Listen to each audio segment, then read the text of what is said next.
In the year 2045, a brutal war with terrible monsters is raging on Earth. The soldier watches in horror as he is pierced by an enemy blade. A giant monster towers over a battlefield strewn with the bodies of fallen soldiers. The young fighter realizes with horror that this is the end. The monster's deadly tentacle rushes towards the defenseless soldier on the ground. Suddenly, another fighter appears and cuts the tentacle, saving his comrade. He takes aim with determination and shoots at the enemy. This is Commander-in-Chief Han Sup.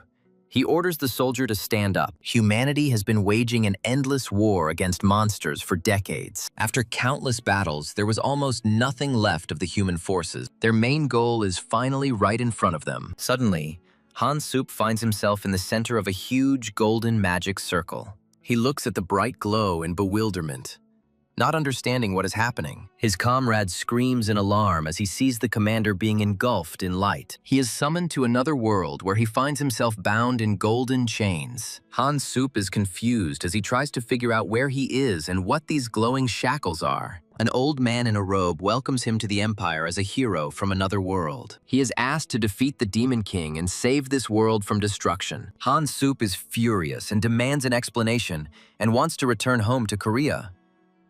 The old man orders him to be silent, and his hand flares with golden magic. A magical oath is placed on him, causing his body to writhe in pain. They explain to him that magic will not cause harm if he is obedient. Overcoming the pain, he asks with hatred if this is really politeness. He is handed a sword and again begged to defeat the evil Demon King. As a reward, he is vaguely promised the opportunity to return home. Han Sup silently considers their proposal, weighing the pros and cons. With tears in his eyes, he agrees and is thrown back into battle. Thus, he became a hero from another world in the service of a foreign empire. He worked tirelessly and went on countless campaigns. He fought monsters, fulfilling all the endless orders of the empire. Years passed, 3, 5, 10 years, and he continued to fight. Having sacrificed his youth, he finally defeated the Demon King and dreamed of freedom. But the old man tells him about a new mission, destroying his hopes. Han Sup says in despair that this is not what he was promised. They explain to him that now he must destroy the enemies of the empire. His latest target is identified as a knight named Badal, with the promise of freedom after that. He understands that he has no choice and curses his slave lot. He attacks the Night Kingdom, sowing fire and destruction around him. He confronts Badal and says bitterly that he had no choice. He apologizes to the dying knight, but the latter asks him not to do it. The dying knight warns that the same fate awaits the winner. Han Sun is relieved to think that it's all over and he will be able to return home. The general pierces Han Sun from behind with his sword, calling him a hero from another world. The general praises Han Sun for his years of service, calling him the Empire's faithful hunting dog. Han Sun is horrified to realize that he was deceived and was never intended to be sent home. The general says that they don't need it, because a hunting dog can only bite. The general bids farewell to the dying Han Sun, who regrets his naivety. Before his death, Han Song vows revenge and the complete destruction of the cursed empire.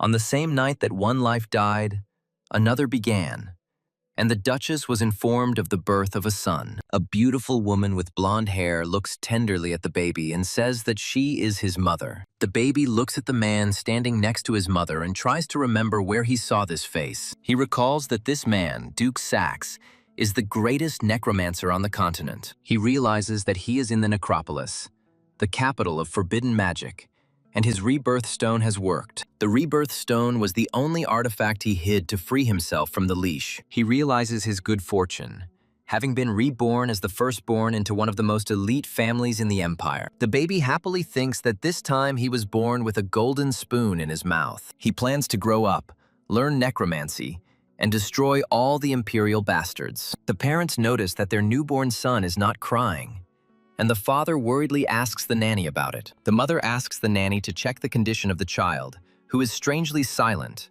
although he is breathing evenly. The baby, with a serious look, thinks that he is not a child, and tears are not so easy to provoke. The nanny reassures the parents, telling them that the baby's breathing is stable and there is nothing to worry about. The father thinks that the child's silence may be a bad omen, but the nanny offers a solution. The nanny smiles and spanks the baby on the bottom to make him cry. The child stubbornly holds back his tears, and the nanny is surprised by his fortitude. The mother takes her son in her arms, and he mentally expresses outrage at the adult's behavior. The woman gently hugs the baby and he calms down. The warmth of his mother's hands awakens a long-forgotten memory in Han-sun. He remembers his past life, full of loneliness and pain, and cannot recall such warmth. His new mother's hand radiates a love he has not known for many years, and tears come to his eyes. An adult inside Han-sun can't help but cry loudly like a normal baby. 8 years have passed, and Dale's parents, lying in bed, are amazed at how quickly time flies. The mother asks if Dale is still in the office, and the father replies that his son takes after him. The father notices his son's interest in magic, but the mother reminds him of the promise he made. Alan clarifies that this is about a promise not to teach Dale necromancy. She is glad that he remembers, and he tenderly confirms this. Alan calms his wife and talks about a gift for his son, but their conversation is interrupted by noise. An agitated maid runs into the bedroom and reports that something has happened to the young master. The parents run into the office and see Dale in the center of a flash of magical energy. The mother runs up to her son and asks worriedly about his well-being, while the father analyzes the situation. Alan, the great necromancer, senses that the air in the room is filled with mana. Dale realizes that at 8 years old, he can already release mana and asks to be released. Father asks menacingly if Dale released the mana from his body. Dale panics as he tries to figure out how to respond without revealing his true identity. The father smiles and praises his son, saying that this was to be expected. He regrets that he cannot teach Dale necromancy, which shocks the boy. Dale's mother asks him to come back into the room, and he agrees with a smile. A father sits alone and ponders a gift for his gifted son. Sometime later, a grand banquet is held in honor of Dale's birthday. The guests in the hall are discussing the magnificent celebration and are waiting for the appearance of the young gentleman. Dale sits alone on the second floor, watching the bustling hall below. He thinks how tiresome it is that so many people have gathered for his birthday. He feels awkward about this attention because in his past life, he was an outcast. He remembers how he recently trashed his father's office and is still upset. His mana went wild from the memories of the hero's life that the book evoked. After overhearing his parents' conversation, he decides to ask his father to teach him necromancy. Back in the present, Dale doubts the success of his plan. Mom appears with a stranger in a hood and congratulates him on his birthday. Dale asks who the woman is, and his mother prepares to introduce them. This is Lady Sepia,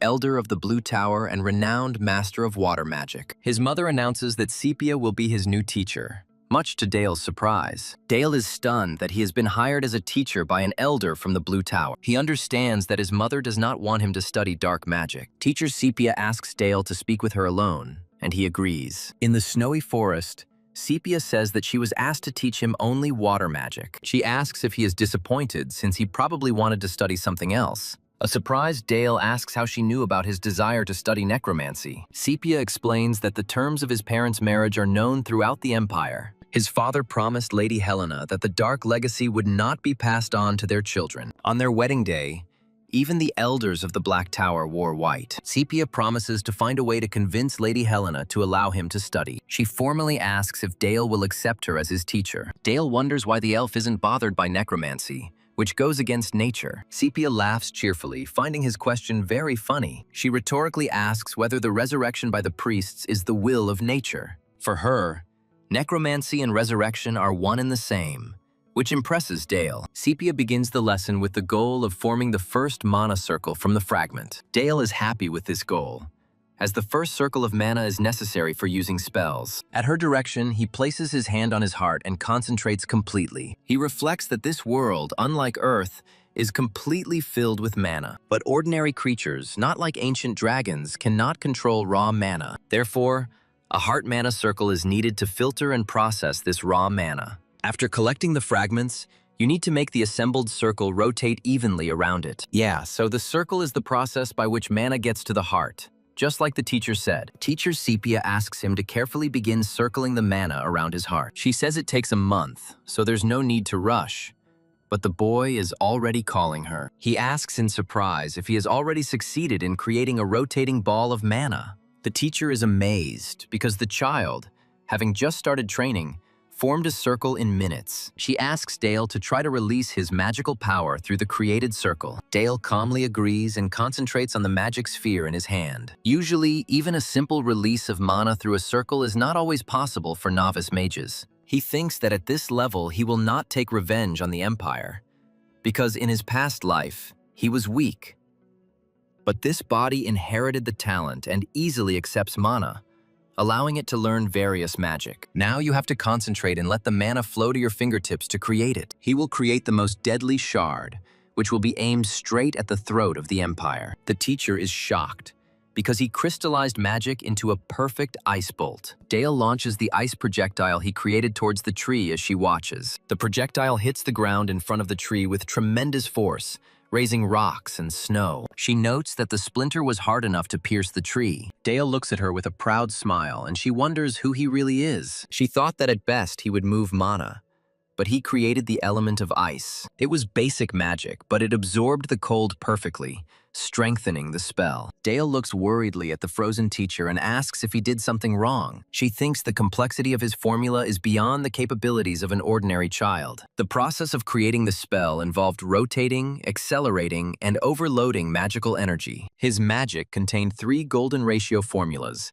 and he applied them unconsciously. The teacher, with a strange smile, says that this is nonsense and understands the Duke's words. Later in the office, the Duke asks her if this means she can't teach Dale. The Duke reminds her that since Dale reached the first circle in minutes, she is obliged to train him. She replies that he immediately cast a perfect and deadly spell. She finds it hard to believe that an 8-year-old child used a combat magic formula. She informs the Duke that young Lord Dale has an undeniable talent for murder. The Duke asks if she, the Tower Elder who is against violence, would refuse. She denies this and says that, on the contrary, she wants to guide him on the right path. The Duke sees no reason to refuse and mentions his dark magic, which he wanted to pass on to his son. He realizes with horror that young Master Dale has already mastered the magic he wanted to teach him. The teacher says that she respects the promise he made to Lady Helen, which she has heard a lot about, but this does not give him the right to decide the future of such a talented child as the young master. Dale stands outside the door but can't hear what exactly they're saying inside. He sits down on the floor by the wall, sadly assuming that the conversation is about him. He remembers how surprised the Tower Master Sepia was, because he did not expect such power from the spell. The boy decides that from now on he will have to control his strength more carefully. Dale asks Uncle Helmut in surprise what he is doing here. Instead of answering, the knight asks where the boy himself disappeared to. Helmut laughs, saying he was away protecting the ducal family. He picks up the boy in his arms, adding that he has defeated terrible monsters. Dale guesses with a smile that his uncle was in the dungeon. The appearance of dungeons or an infestation of monsters is a serious problem for any territory. Monsters attacking civilian areas cause massive damage. Therefore, knights of each house dedicate themselves to clearing out unexplored dungeons. The situation in the Duchy of Saxe is more serious than in other territories, and the reason for this is the narrator himself. After the hero's victory over the Demon King, Duke Saxe was ordered to subjugate his territory. Dale thinks the technical term for this is throwing away the leftovers. The boy asks Uncle Helmut to take care of himself, and he is surprised by the young lord's concern. The Duke of Saxe appears and greets Helmut, appreciating his hard work during the raid. The Duchess enters with her maids, and Dale, bowing, is surprised by his mother's appearance. The Duchess runs up to Dale, and the Duke says he is proud of him for reaching the first circle. Dale's father congratulates him and invites him to ask for whatever he wants. Dale wonders if his father will resort to trickery if he asks him to teach him necromancy. In a flashback, Dale promises his father to try harder, while in the present, Helmut can hardly contain his laughter. Lying in bed, Dale thinks how tiring it is to try to act like a child. In the nightmare, a man greets Han Sun, who is being held. The man mocks Han Sun, saying that people are cunning and it is easy to become soft. He continues to mock, asking if Han Sun has forgotten about revenge in the warmth and comfort. The villain, with a menacing grin, declares that the Empire will find Han Sun. Dale wakes up screaming from a nightmare, a ball of blue energy flaring in his hands. He writhes in pain, feeling like his heart is about to burst from the overabundance of mana. The room fills with energy, and the boy realizes that this is a riot of mana. Staggering, he curses the Empire for causing his suffering. He runs outside in the hope that fresh air will help, But he only gets worse. A woman appears behind him and remarks that he appears to be in a difficult situation. Dale recognizes teacher Sepia, who sees his mana rampage and senses danger. Sepia reaches out to his chest, fearing that anger will take hold of him irreversibly. The mana riot stops, and Sepia calmly calls Dale's name. The teacher explains that the essence of magic is a mirror of the heart, so it is individual for each magician. She says his talent is to take lives, and it is very dangerous. Sepia considers it lucky that she will be the one teaching him and hands him the book. Dale realizes with horror that he has a magical tome of necromancers in his hands. Sepia smiles warmly and says that perhaps it is fate, and from now on, she will be with him. The shocked boy hugs her, and she asks if he needs help. A few days later, they stand outside the Northgate Plains, and Dale sees rabbits. Sepia asks Dale to remember how he went hunting with his father. A powerful magical arrow made of ice flies straight towards the white rabbit. The teacher notices that the boy's hands do not shake when he takes someone else's life. Sepia addresses Dale as he stands over the body of a rabbit in a snowy forest. She asks with a smile if he knows the reason why everyone's magic is unique. Magic materializes what is in the heart, revealing the inner world of a person. Spell names like Firewall are just a tool for the imagination. The red magic tower values order achieved through brute force. The blue magic tower, on the other hand, values order through harmony and water. The philosophy of each tower is embodied in the form of their magic and spells. Dale uses necromancy to raise a dead rabbit as a zombie. He skillfully controls his body using mana threads attached to his head and spine.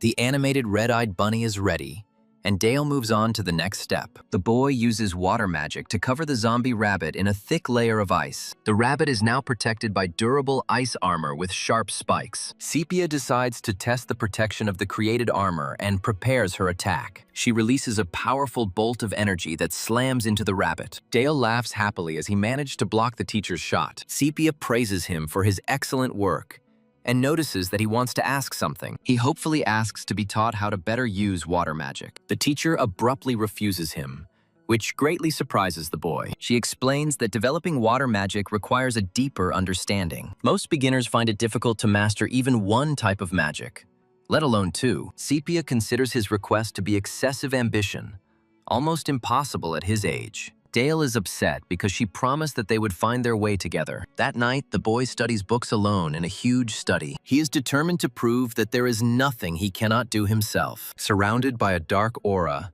he vows to become so strong that she will not be able to refuse him. The next day, Sepia notices he looks tired, but he says he was just getting ready. She advises him not to overexert himself, and he confidently extends his hand to her. Dale easily creates a complex magic circle, which he has already mastered. The ice armor explodes, shocking Sepia, and the rabbit begins to gather dark energy. The zombie rabbit concentrates a huge sphere of unstable dark magic in its paws. The sphere explodes, scattering dark energy and ice shards in all directions. Sepia is forced to put up a magical shield to protect herself from a powerful attack. Dale calmly explains that he combined the corpse explosion and the ice explosion into one. He holds water and darkness magic in his hands, asking if he is considered a dual magician. The teacher was completely amazed, as she had never seen such a method of attack. The combination of the two explosions created a massive area of effect attack. Sepia understands that this magic could only be created by someone who has dedicated their entire life to battle. A man with red eyes contemplates a mental image of a child who looks away in surprise. A knight in armor greets the young master and Lady Sepia upon returning from a campaign. He says that this time they defeated a small group of monsters. Another knight adds that the Black Cavalry had their work cut out for them.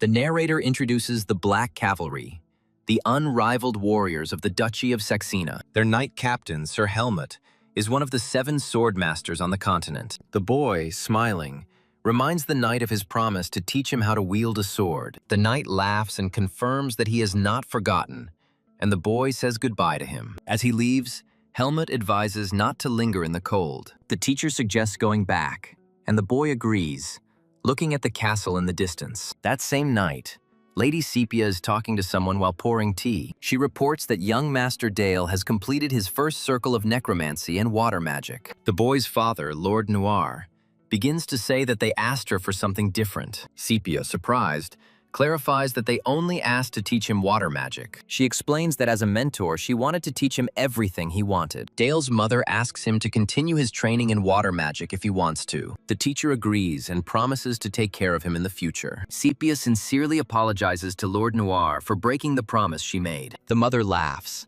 calling their child extraordinary, because he became a double mage at the age of 8. The father looks worried, admitting that his son sometimes scares him. He confesses to his wife that he would like to teach Dale necromancy himself. The father imagines that the boy will become an excellent student. As a father, he wanted his son to inherit his legacy. Lord Noir covers his face with his hand and asks Elena for forgiveness. Elena reminds that people are afraid of necromancy and call it death magic. She asks to train him so that he becomes a necromancer capable of ignoring other people's opinions. The husband agrees and vows to do everything to make their son the best. So it's the first day of school, and Dad says he's very disappointed in Dale. He reproaches his son for reviving lives without even suspecting that he had control over them. Dale justifies that this is all the teacher taught him. As soon as the boy showed his father the basics of necromancy, he sighed and brought him here. His father forbids him to use even such basic spells while he is teaching him. The training will begin with memorizing the bone and muscle structure of all life forms. The boy obediently agrees with his father, bending over the book. He memorized every letter in books that in his world only doctors could read. Father says that Dale has mastered the basics and allows him to move on to practical magic. Now they will begin the real work, and the boy readily agrees. Dale is surprised to find a goblin's corpse on the altar. His father notices his puzzled expression and smiles. Father says that a skilled necromancer can turn a simple soldier into a death knight. Dale's father offers him the chance to control a regular undead soldier and asks how he will do it. Dale realizes that controlling a bipedal goblin is much more difficult and orders him to shoot. The undead goblin lunges forward, and Dale compares controlling it to a complex puppet. Dale realizes his mistake. The goblin's joints have frozen due to post-mortem rigidity. The boy is in a panic and doesn't know what to do in this situation. The father puts his hand on his son's shoulder and says that strengthening the body was a good idea. He explains that a side effect of this enhancement is limited mobility. The father demonstrates his power by creating a powerful vortex of dark magic around the goblin. He explains that the rib cage is designed to protect the organs and changes it. The father teaches his son to understand the structure of the goal and change it to suit his needs. He says that changing bodies is the basis of black magic. Dale asks his father to teach him the mentality of the black magic tower. The father looks at his son and asks if he is ready to hear the truth. He gets down on one knee and says that the truth is always hidden within death. To know the truth, you must first understand the full weight of life. Dale remembers the past, where a man on his knees begs the hero for mercy, but the hero raises his bloody sword, not listening to the pleas. Dad notices that Dale doesn't look well and asks if he's okay. Rumors that the Duke was teaching his son dark magic quickly spread throughout the Empire. The Duke's violation of his oath caused a huge uproar in the Empire. Dale has captured the attention of the entire Empire, and now all eyes are on him. A few weeks later, Dale trains with a knight on the duchy's grounds. Their wooden swords clash in a furious fight. Dale throws a jumping punch, but his opponent blocks it with ease. The knight praises the boy, but he understands that his opponent is giving in to him. Dale asks with a sly smile if the knight dropped his sword on purpose. The knight denies this and says that Dale is using techniques from real combat. He says that Dale's skill is excellent, but mages are always protected by knights. Therefore, he does not need to train so hard with the sword. The knight thinks the boy shouldn't put himself through this, but Dale has a reason. Dale replies that it is not fitting for a duke's son to rely only on guards and magic. The knight is delighted with the answer and says that he would dream of having such a son. Dale's mother approaches them and notices their high spirits. She says she came to see how hard her son trains. His mother reminds him of the birthday present he asked for. She is pregnant and says that he will have to take care of his little sister. 10 months later, the whole family gathered around the mother's bedside with her newborn. Dale looks at his sister tenderly and cannot believe his happiness. Dale's father offers to hold his sister, which greatly embarrasses him. His mother encourages him, and Dale realizes that holding the baby isn't that hard. Dale asks his mother if his newborn sister looks like her, and she remarks how happy the baby is. He carefully holds his sister in his arms, and his mother asks how he is feeling. Dale tells his father that his sister, although easygoing, feels like a very heavy responsibility. The father explains to his son that this is the meaning of life, and asks him not to forget it. Dad reminds him that it's time for Dale to go to class with teacher Sepia, who is already waiting for him. Elf Sepia announces that their lesson today will be practice for real combat. Dale hesitantly asks if he should fight seriously. Sepia offers to show him what he has learned and easily repels his ice attack. She catches his magic projectile with her hand, saying that his first attack was too slow. The teacher asks with a smirk if it is too impudent for the student to be condescending to her. Sepia attacks back, and Dale panics, realizing he urgently needs a barrier. He manages to create an ice bracer and thinks that without the block, he would have been seriously injured. Sepia is impressed by how quickly her student was able to create ice armor for protection. She suggests repeating it, and Dale begins to recite the formula for creating an ice wall. He puts all his power into the spell and erects a huge wall of ice in front of him. Sepia is surprised that he was able to create such a powerful defense right in the middle of a battle. She realizes that he has improved the structure of mana,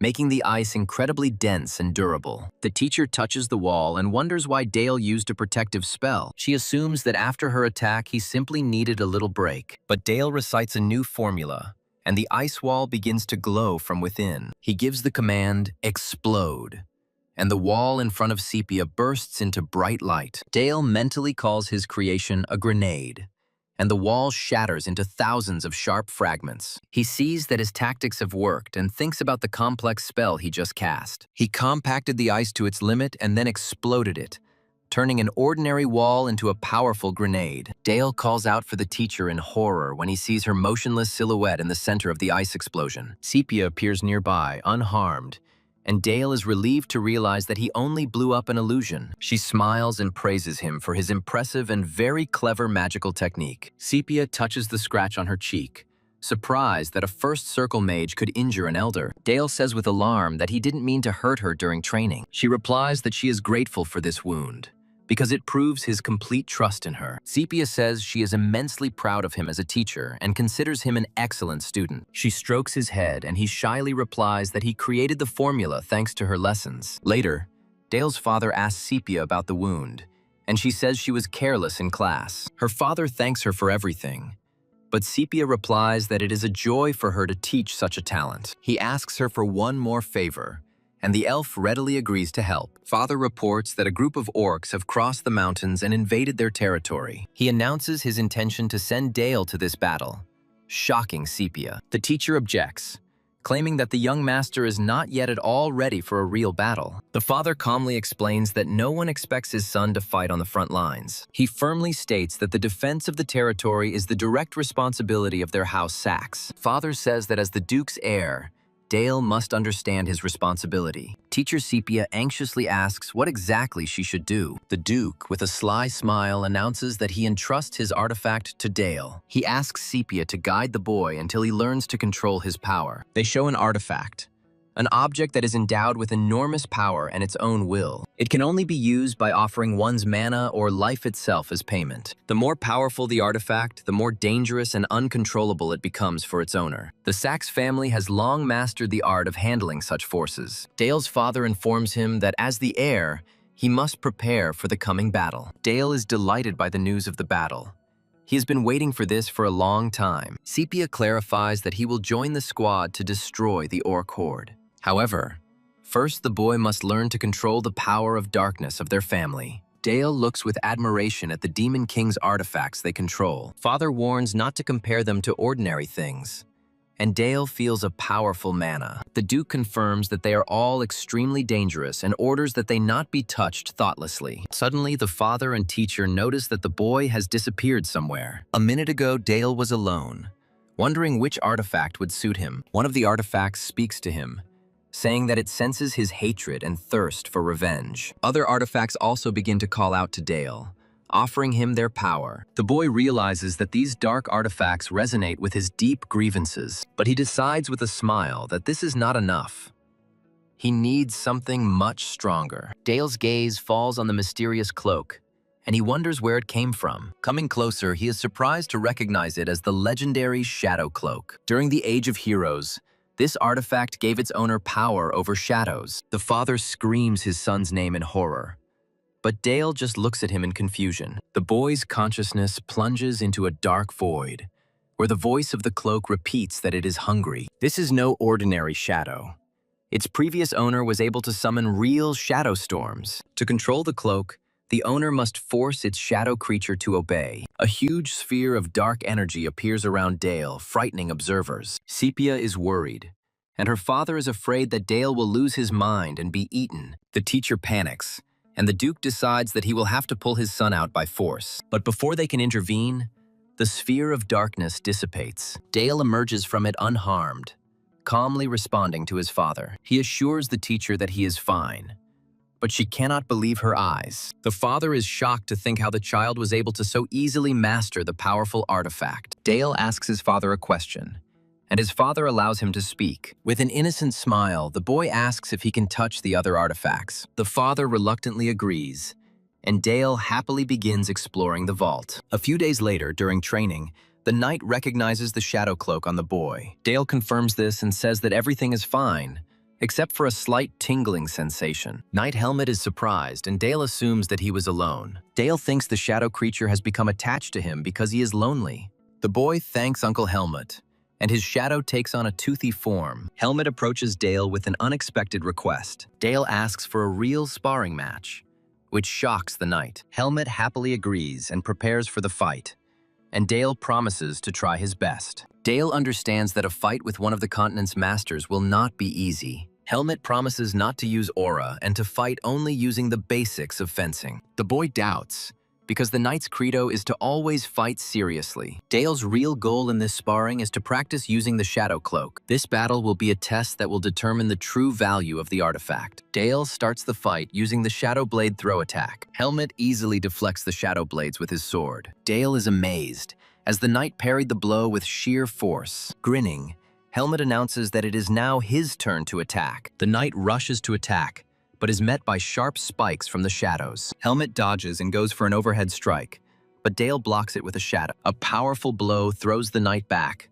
leaving a deep crater on the ground. Helmet doesn't believe the boy blocked a blow that could break ordinary swords. Dale understands the difference between a normal weapon and a high-level artifact. The knight offers to exchange blows 10 more times, and the fight continues. The watching knights whisper, as no one has ever withstood more than 2 blows from Helmet. They feel an indescribable wall rise between them and Dale. A few days later, Dale's mother tells him that she will talk to his father again. She can't let him go to a dangerous place, but he is calm, because his loved ones will be nearby. Mother is worried, but Dale says he must become stronger for the future of the duchy. When the time comes, he will need strength to protect his family. He asks his mother to let him become strong enough to protect her. Seeing his determination, the mother gives her consent with a smile. Dale mounts his horse and promises his mother that he will be back soon. At dawn, the troops are ready to leave for the temporary base. Dale's father suddenly orders him to give the order to go on the road in his place. He says that one day his son will command their proud cavalry corps. Dale realizes that this is his first battle as their leader. The boy gives the command,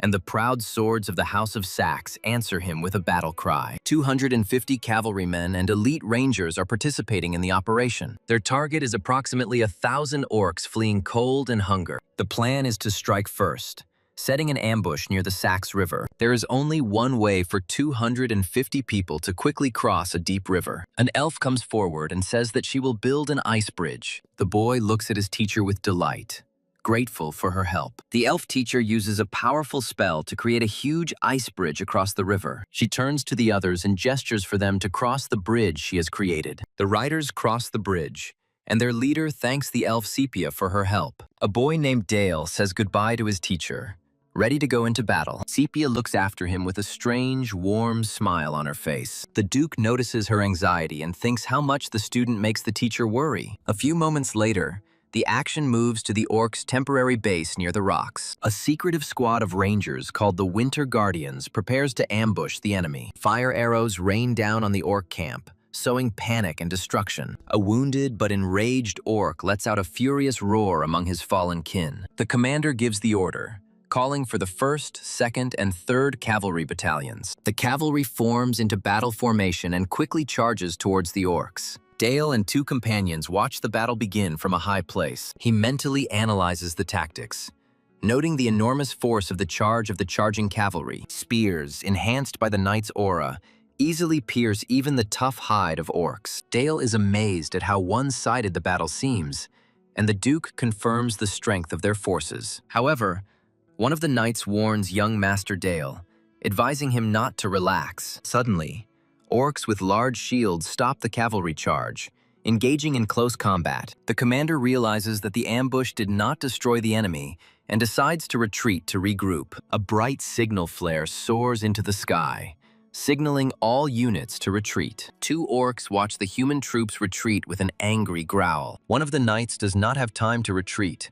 and the orc pierces him with his weapon. Dale sees the fallen knight and realizes that the others believe he is beyond saving. He watches with anger as the others simply watch the wounded man as the orc approaches. The boy understands that if he rides on horseback, he will not have time to save the knight. He decides to use magic and alters the formula for the ice bolt to be a sniper shot. His eyes flash blue as he adds the ballistic equation to the spell. Dale creates a new spell, Barrett's Ice Bolt, in the form of a magic bullet. The Duke is amazed by the incredible accuracy of the shot, made from such a great distance. Immediately after the shot, Dale rushes on horseback to the battlefield to the surprised cries of his companions. The Duke stops the knight who is about to follow the boy. He is impressed that Dale has created such original and powerful magic at such a young age. The Duke comes to the conclusion that Dale's inner world is nearing its end. While the rest of the orcs regroup, one of them looks at his fallen comrade. Arriving at the scene, Dale sees the rescued knight and realizes he has two problems. Firstly, his body was frozen in panic.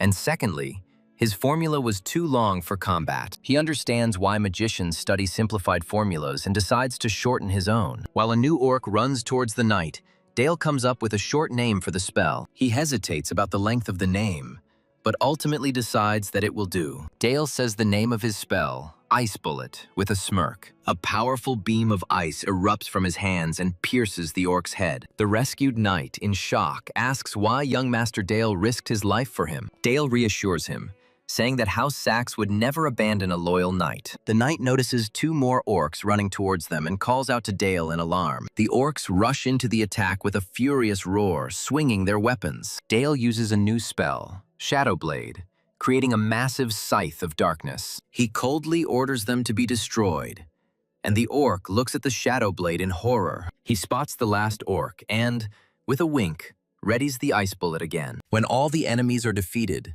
the knight admits that he cannot move from fear. Dale easily lifts the knight and hands him over to Uncle Helmut, who has arrived with the cavalry. Uncle Helmut leads the cavalry into a charge, shouting praises to the House of Saxe and Dale. Sometime later, at the camp, Dale is informed of the successful completion of the operation. In the tent, Dale's father calls him for a talk and asks why he rushed behind enemy lines. The father asks with displeasure what made his son commit such a reckless act. The father demands an explanation, and Dale meekly agrees to answer. Dale reminds his father of his words that one day he would lead these knights. His father calls his arguments unconvincing, and Dale doesn't understand why he's so cold. Then Dale asks his father point blank why he just stood there and watched his knight die. The father explains that their lands are constantly under attack, and the knights should not hope for salvation. Dale says he still hoped for help, but his father sarcastically compares him to himself. He reproaches his son for giving the knights false hope of salvation from the outside. The father asks how many warriors will survive if they wait for help instead of fighting. He explains that the knights must fight to the limit,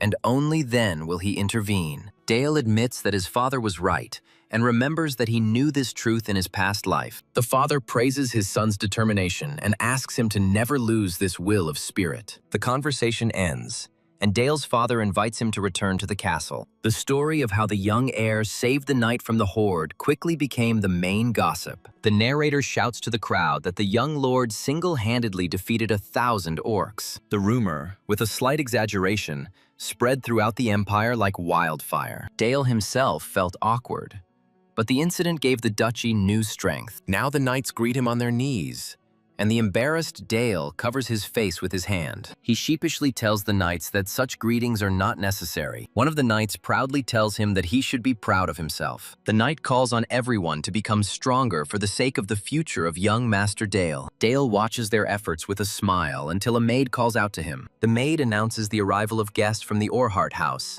and everyone turns around. The knight thanks the maid and invites Dale to go and greet the guests. Dale thinks to himself that they have a special guest to greet. The guest turns out to be a representative of the martial arts House Orhart from the Fallen Kingdom. The narrator recalls how the Empire started a war in which House Orhart fell. Helmet's expression changes as he remembers the divine sword. Dale's father, sitting on the throne, asks his son about his training. The servant announces the arrival of the guests, and Dale asks that they be shown in with respect. The arriving guest introduces herself as Vanessa Orhart, a servant of Duke Saxon. Vanessa introduces her daughter Charlotte, who looks very unhappy. Charlotte angrily asks her mother why she bows her head to them. The Duke reacts calmly to the girl's insolence, attributing it to fatigue. Dale offers Lady Charlotte a tour of the castle. The girl angrily pushes his hand away and screams at him not to touch her. Charlotte calls them shameless nobles, and her mother demands an apology.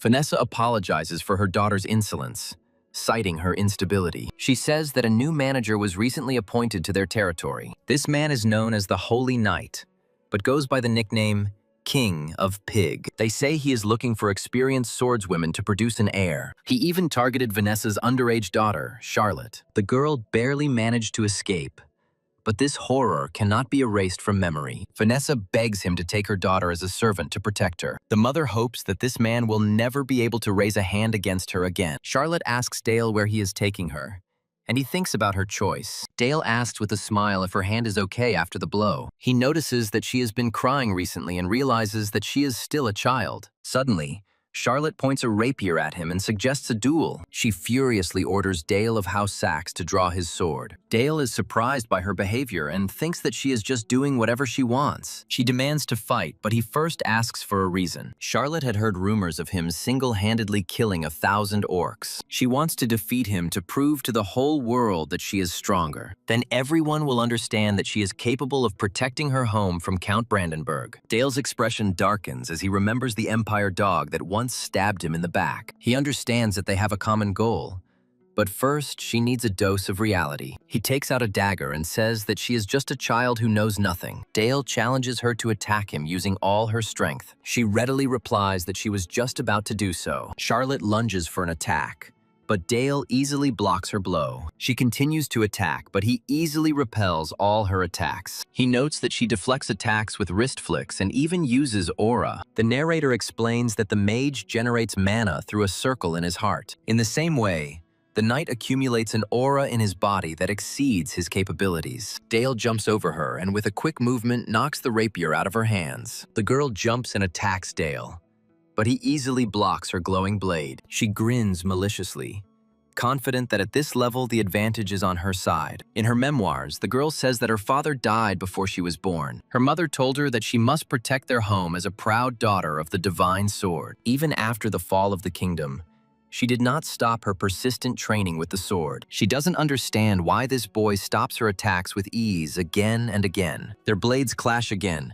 and she is completely bewildered by his strength. Defeated, she falls to her knees and wonders why she can't win. Dale calmly replies that she is not the divine sword. He admits that her pride as the daughter of a great warrior is quite justified. He explains that she is now too weak to defend her home from their common enemy. Desperate, she asks what to do, and Dale introduces himself, stating his family. He swears in the name of his family to become the protector of her home, the home of Orhart. Dale promises to be her shield until she is strong enough to defeat the enemy herself. He asks her to swear to become a sword for him and his house, because her blade is worth it. The girl agrees with a slight smile, realizing that she cannot refuse such an offer. Charlotte Orhart bends her knee and swears allegiance to him on her knightly honor. From the outside, it might have seemed like just a simple, childish promise, but the determination behind that oath was as strong as an unbreakable vow. Later, in the Duke's office, it turns out that Charlotte has become a maid in their house. The father is surprised that she agreed without hesitation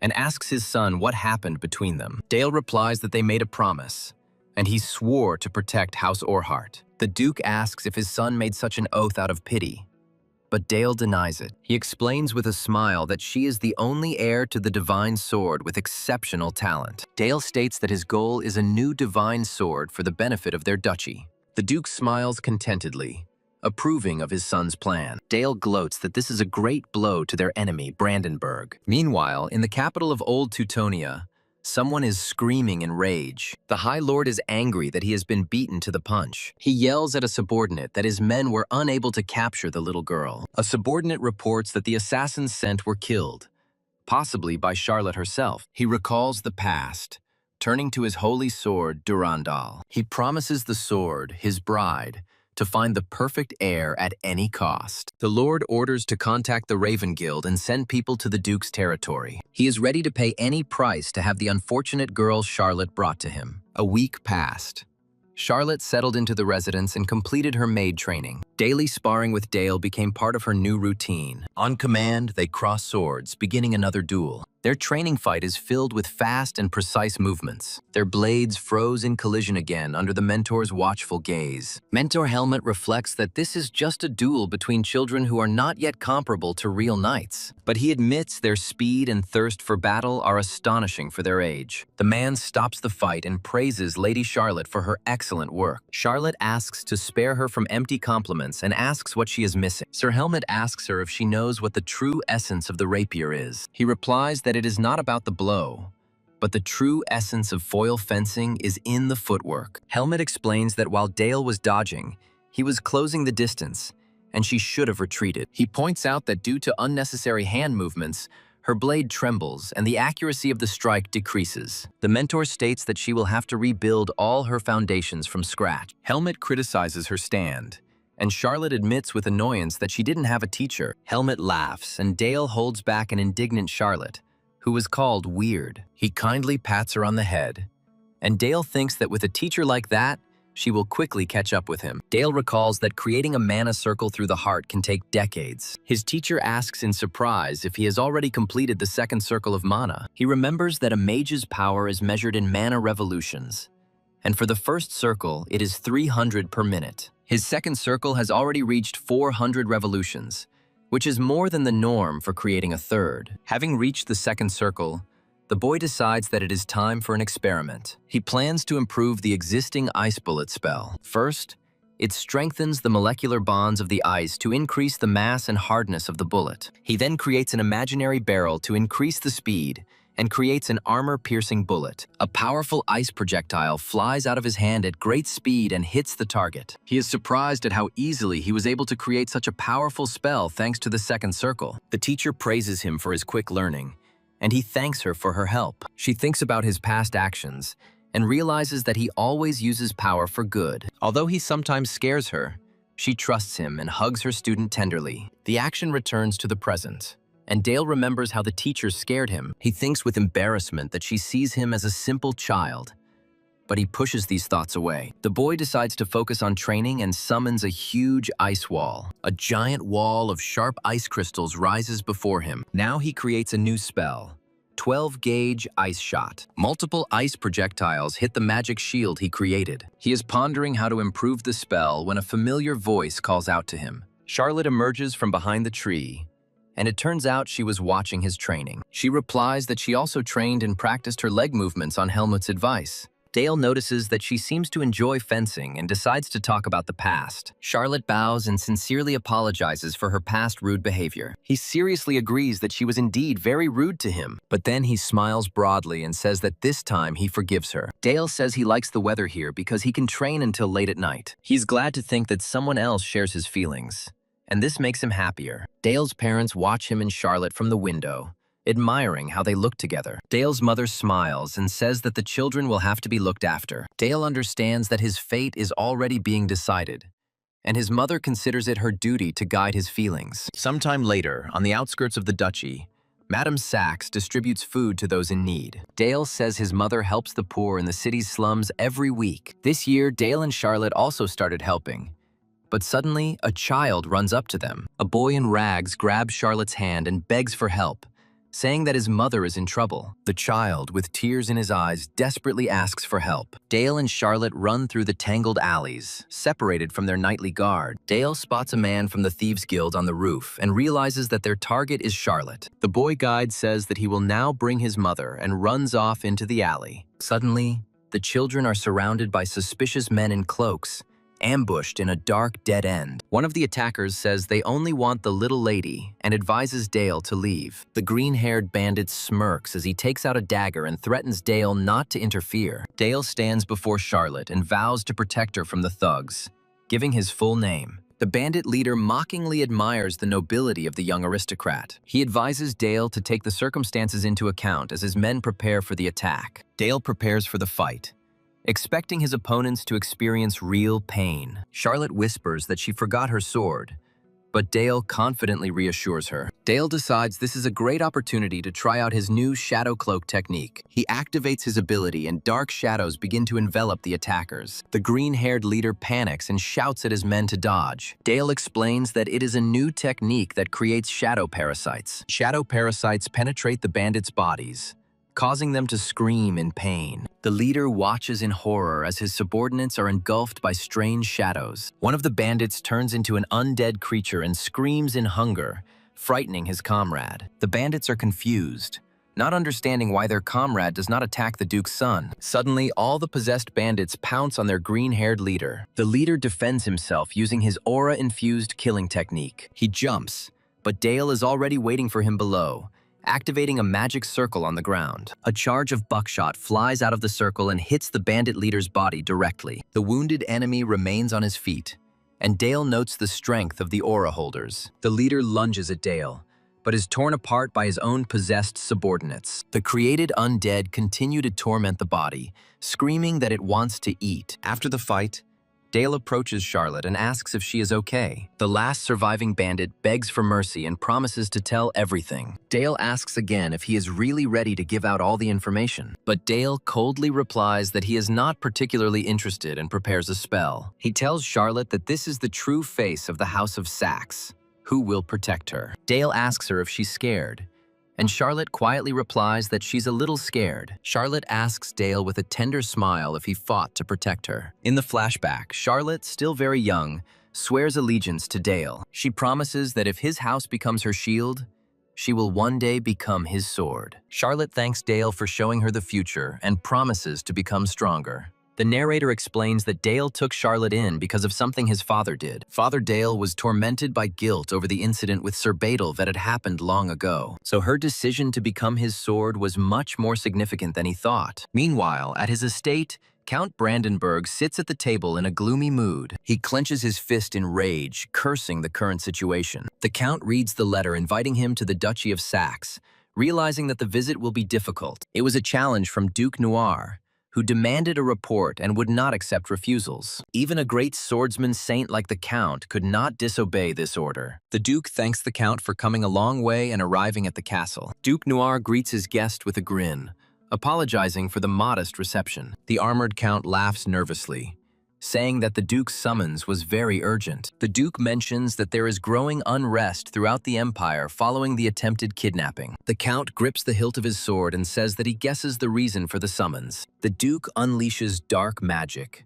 sarcastically asking if the Count could have been involved in the shameful affair. A sudden gust of dark energy throws the Count and his knights into the air. The Count's knights are engulfed in dark flames and scream in terror. Even the Knights of the Order of St. Magdalene cannot resist the Duke's dark magic. The Duke uses an advanced dark magic called Storm to Oblivion. The Duke orders the Holy Warrior to kneel, and he is unable to resist.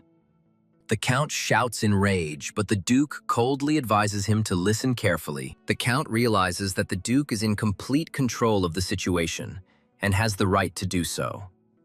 He didn't expect the Duke to go so far, since he had called him for the sake of peace. The Duke threatens to wipe out the entire House of Brandenburg if they touch the Saxe children. After a direct threat, the Duke calmly offers the tired Count a rest. The Count reluctantly thanks him for the generosity, but is forced to refuse the offer. The Duke wishes the Count a safe return home, and he walks away. Dale watches as his father demonstrates his strength to one of the Emperor's most loyal servants. This act will become a spark that will quickly ignite a flame throughout the Empire. Now it will be their duty to fight against the Holy Warrior and his supporters. In his office, the Duke reasons that the humiliation of the Holy Warrior will shake the Empire. He shows Sepia the corpses of the Thieves' Guild members who attacked Dale. The bodies of the attackers were brutally torn to pieces with horrific wounds. Seeing this, Sepia begins to doubt the correctness of his teachings for the first time. The Duke says that Dale's wisdom is needed to guide his talents and offers her a position as an advisor.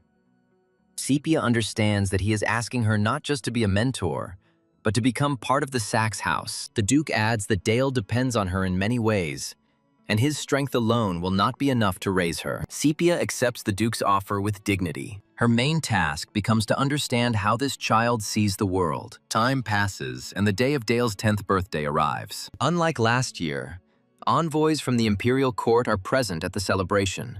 A cunning red-haired man, Marquis Juris, appears among the guests. Some time ago, guests at a banquet admired the sumptuous dishes. One of the ladies is surprised that such magnificence is possible in the center of the Northern Territory. The narrator explains that this is the central nobility, the so-called Emperor's faction. Dale realizes that their visit is actually a hidden warning. This is a message from the imperial family not to ignore the insults of the holy warrior. The boy realizes that the messenger chosen for this purpose is standing right in front of him. Marquis Juris approaches Dale and addresses him as young master. He introduces himself as the Crimson Lord and says he is very pleased to meet you. Juris is the master of the Red Tower, seeking power through order and fury. The Red Tower mages are notorious for their idea that might is always right. Dale recalls that he himself was once subjected to their modification experiments. Juris calls Dale a genius prodigy with an unrivaled talent for magic. He also mentions rumors of Dale single-handedly destroying an orc horde at the age of 9. Dale politely thanks him for the compliments and wishes the Marquis a pleasant evening. Tired of the party, the boy goes outside alone to get some fresh air. He thinks he would prefer to train with Charlotte, but she serves as Elena's maid. Besides, if word got out about their sparring, it could be dangerous for her. Suddenly, Dale hears an angry shout ordering a servant to stand still. A girl in a maid's uniform lies on the ground and begs to be let go. A plump aristocrat shouts at her for daring to mention the Duke's name. A man with a dagger in his hand mockingly asks if everyone is busy with the celebration. He puts a blade to the girl's throat and threatens to cut her throat for resisting. Grabbing the girl, he tells her to be a good girl while Dale watches from behind cover. Dale can't hide any longer and loudly asks if the man is aware of his actions. The attacker turns around in surprise and asks the young gentleman what he is doing here. The man smirks, saying that Dale is too young for such an experience. He offers to personally teach the boy a thing or two while holding the crying maid. But Dale, with an icy glare, promises to show the impudent fellow a good time. He calms the maid and creates a shining magic circle in front of him. With his blue eyes glowing, Dale says that he will soon rid her of the villain. In a world built on hierarchy, no one expected him to be the one to attack. Dale fires a powerful magical blade of pure energy at the enemy. He had no intention of retreating, even though he knew it was foolish to challenge the Emperor's men. The wounded man falls to the ground and Dale coldly orders him to kneel. Dale furiously shouts at him to immediately kneel down and apologize to Miss Eva. The fat aristocrat angrily thinks that the servant girl he insulted turned out to be from the House of Saxe. The man who fell to the ground declares that he is the Emperor's representative and cannot be insulted. Dale sarcastically asks if the Emperor enjoys attacking servants for fun. The man yells at Dale in rage, not believing that he dared to say such a thing about the Emperor. Dale gives a final warning as a group of nobles, led by a man, approaches them. The arriving red-haired aristocrat watches what is happening with a grin, finding it interesting. The head of the Saxe house demands an explanation, and Dale reports that the guest tried to attack a maid. The head of the house scolds Dale for disrespecting Lord Petro, and he plays along, complaining about the boy. Dale yells furiously at Lord Petro, asking if he gave him permission to get up off the ground. The boy addresses the guests from the capital, reminding them of their duty to act on behalf of the Emperor. He accuses Lord Petro of defamation of the Emperor's name by attempting to attack a servant girl. The red-haired guest notes with admiration how smart the young master of the Saxe house turned out to be. He agrees with a grin that there is undeniable truth in the boy's words. Lord Juris speaks of how low the man who was entrusted with the Emperor's will has fallen. A flame bursts into flames in Lord Juris's hand, and he calls Lord Petro a filthy insect ready to burn. Lord Petro tries to crawl away in horror, begging for mercy. Juris unleashes fire magic on him without hesitation. Lord Petro, engulfed in flames, screams hysterically in unbearable pain. Juris tells Dale that he was right, and that it is his duty to destroy those who insult the Empire. Lord Juris sincerely wishes young Master Dale success,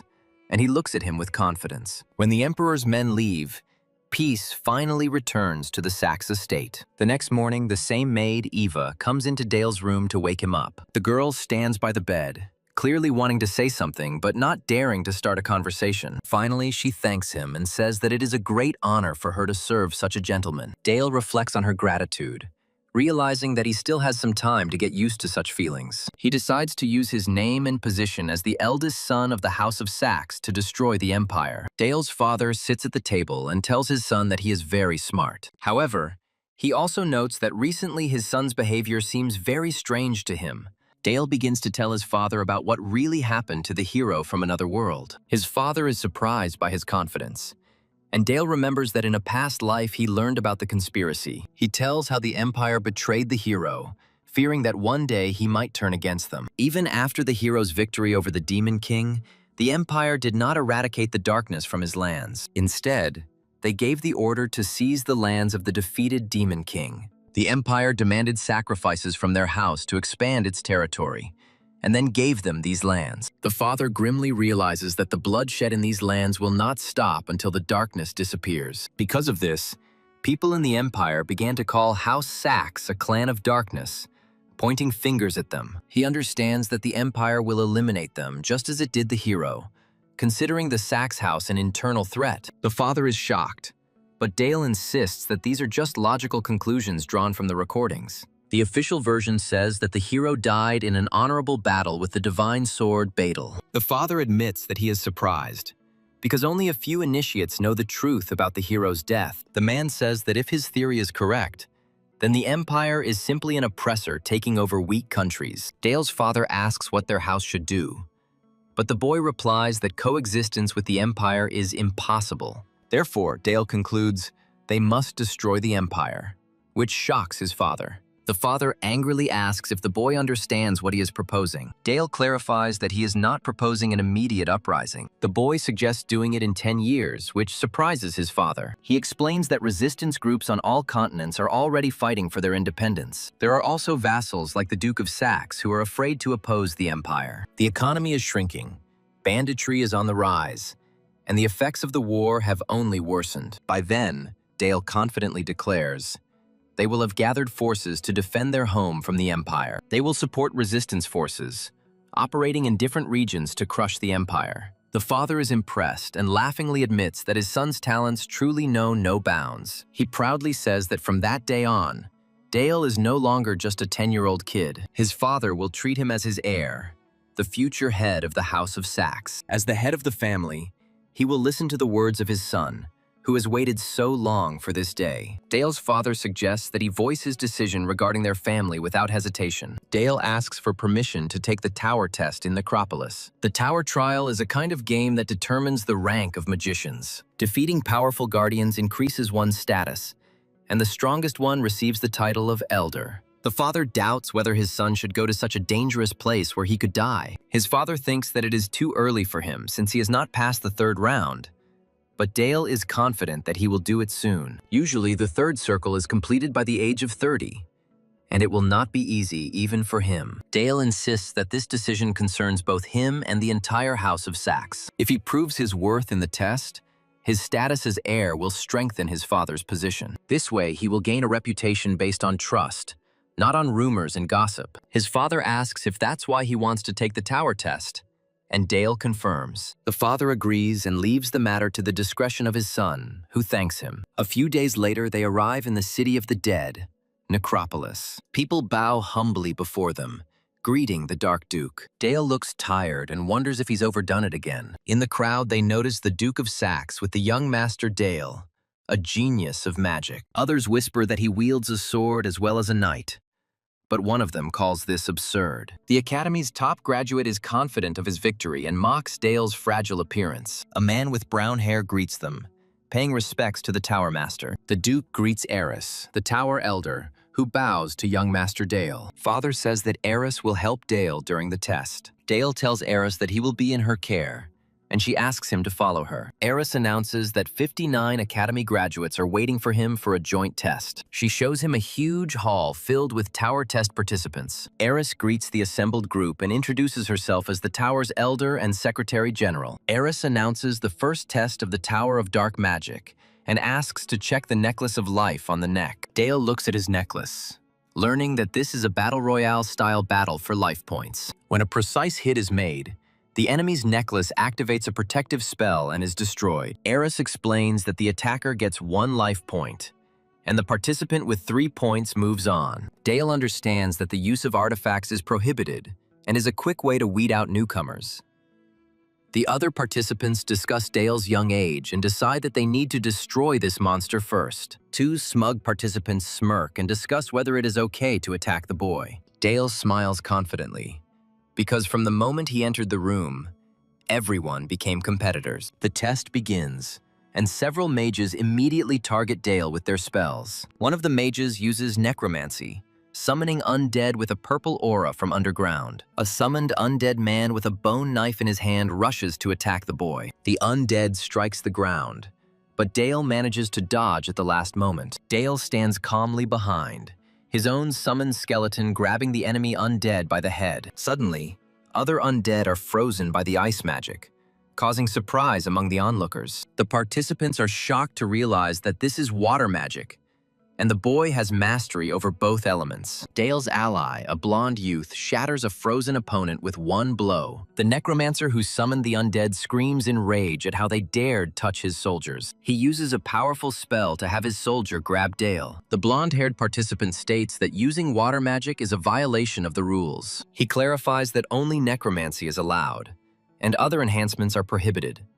And Dale calmly agrees. Eris watches the proceedings, noting that there is no rule against empowering the undead with anything other than dark magic. The blonde-haired youth orders his comrades to block the corpses and aim straight at Dale. Dale remembers with concern that the rules of the test also prohibit the use of artifacts. The enemy undead charge in, and Dale prepares to meet them in close combat. One of the dead men swings a bone blade at the boy, but he deftly dodges it. Dale catches the blade with a smirk, his hand enveloped in dark energy as he says he caught it. He delivers a powerful punch, and the undead's body begins to crumble from dark magic. From the decaying body of the dead man, Dale pulls out a large white sword. The enemies are horrified by how easily the undead was killed, and realize that this is no ordinary sword. Dale holds a sword he has just reforged from bones to increase its strength. The boy jumps into the air, preparing to attack the next dead soldier from above. With a loud battle cry,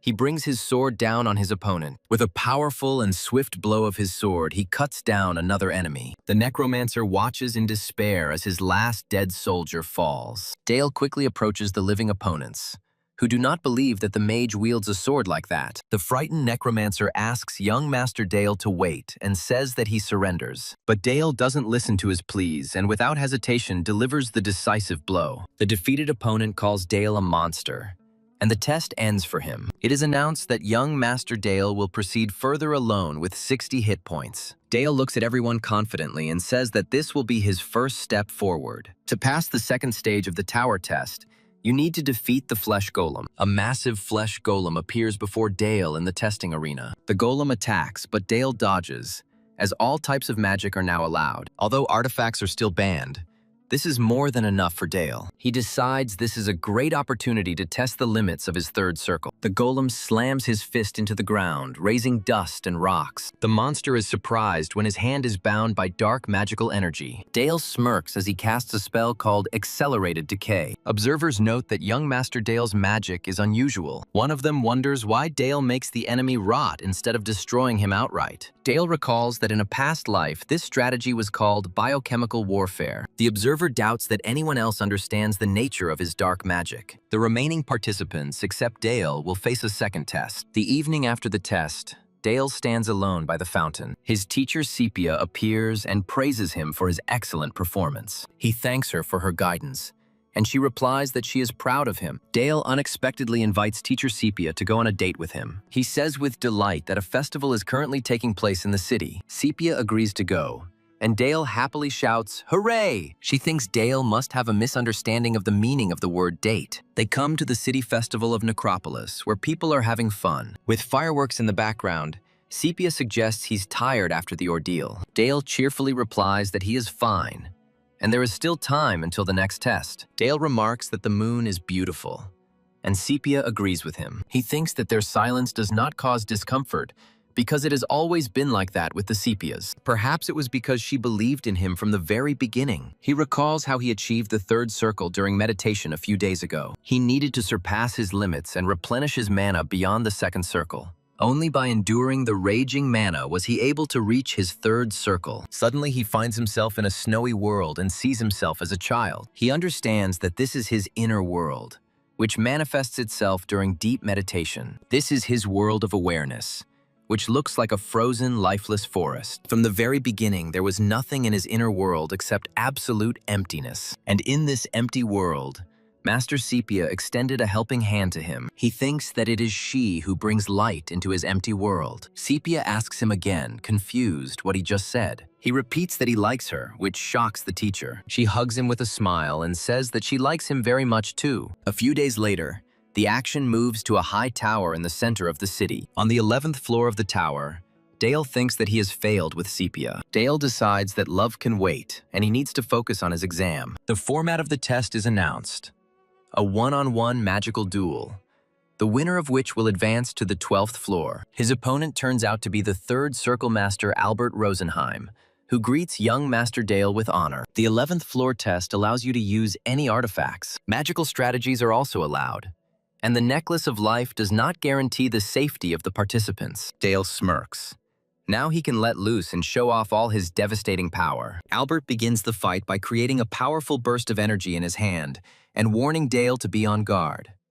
A confident Albert declares that Dale's winning streak will end here. Albert attacks Dale with multiple magical projectiles using the Dark Arrow spell. Dale takes the attack calmly and challenges his opponent to block his response. Albert reiterates that his young opponent's winning streak has come to an end. Dale deftly dodges the magic arrows flying at him. Dale notes that attacking before the start of a fight is a clear violation of the rules. He understands that the judges did not stop the fight because they wanted to see his true strength. As Dale dodges the arrows, he thinks with annoyance that this is why he hates mages. Albert smiles ominously and casts a spell, calling on his creations to rise up. Dark figures rise from the ground and bow before their creator in eternal service. Dale thinks with embarrassment at how ridiculous this performance of the Dark Servants was. Albert admits that Dale is definitely stronger than the average rookie and orders the servants to attack.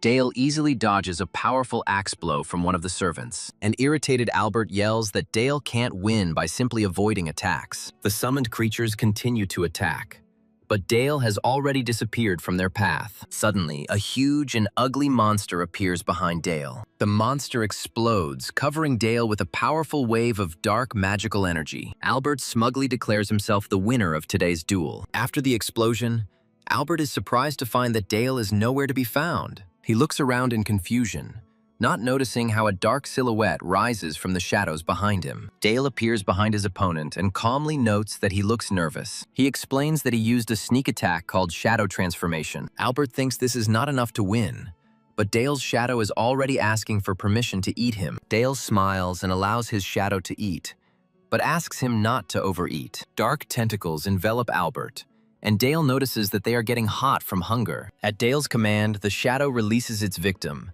and Albert falls to the floor unconscious. The winner of the first round is announced. It is Dale, and his opponent is lying on the floor.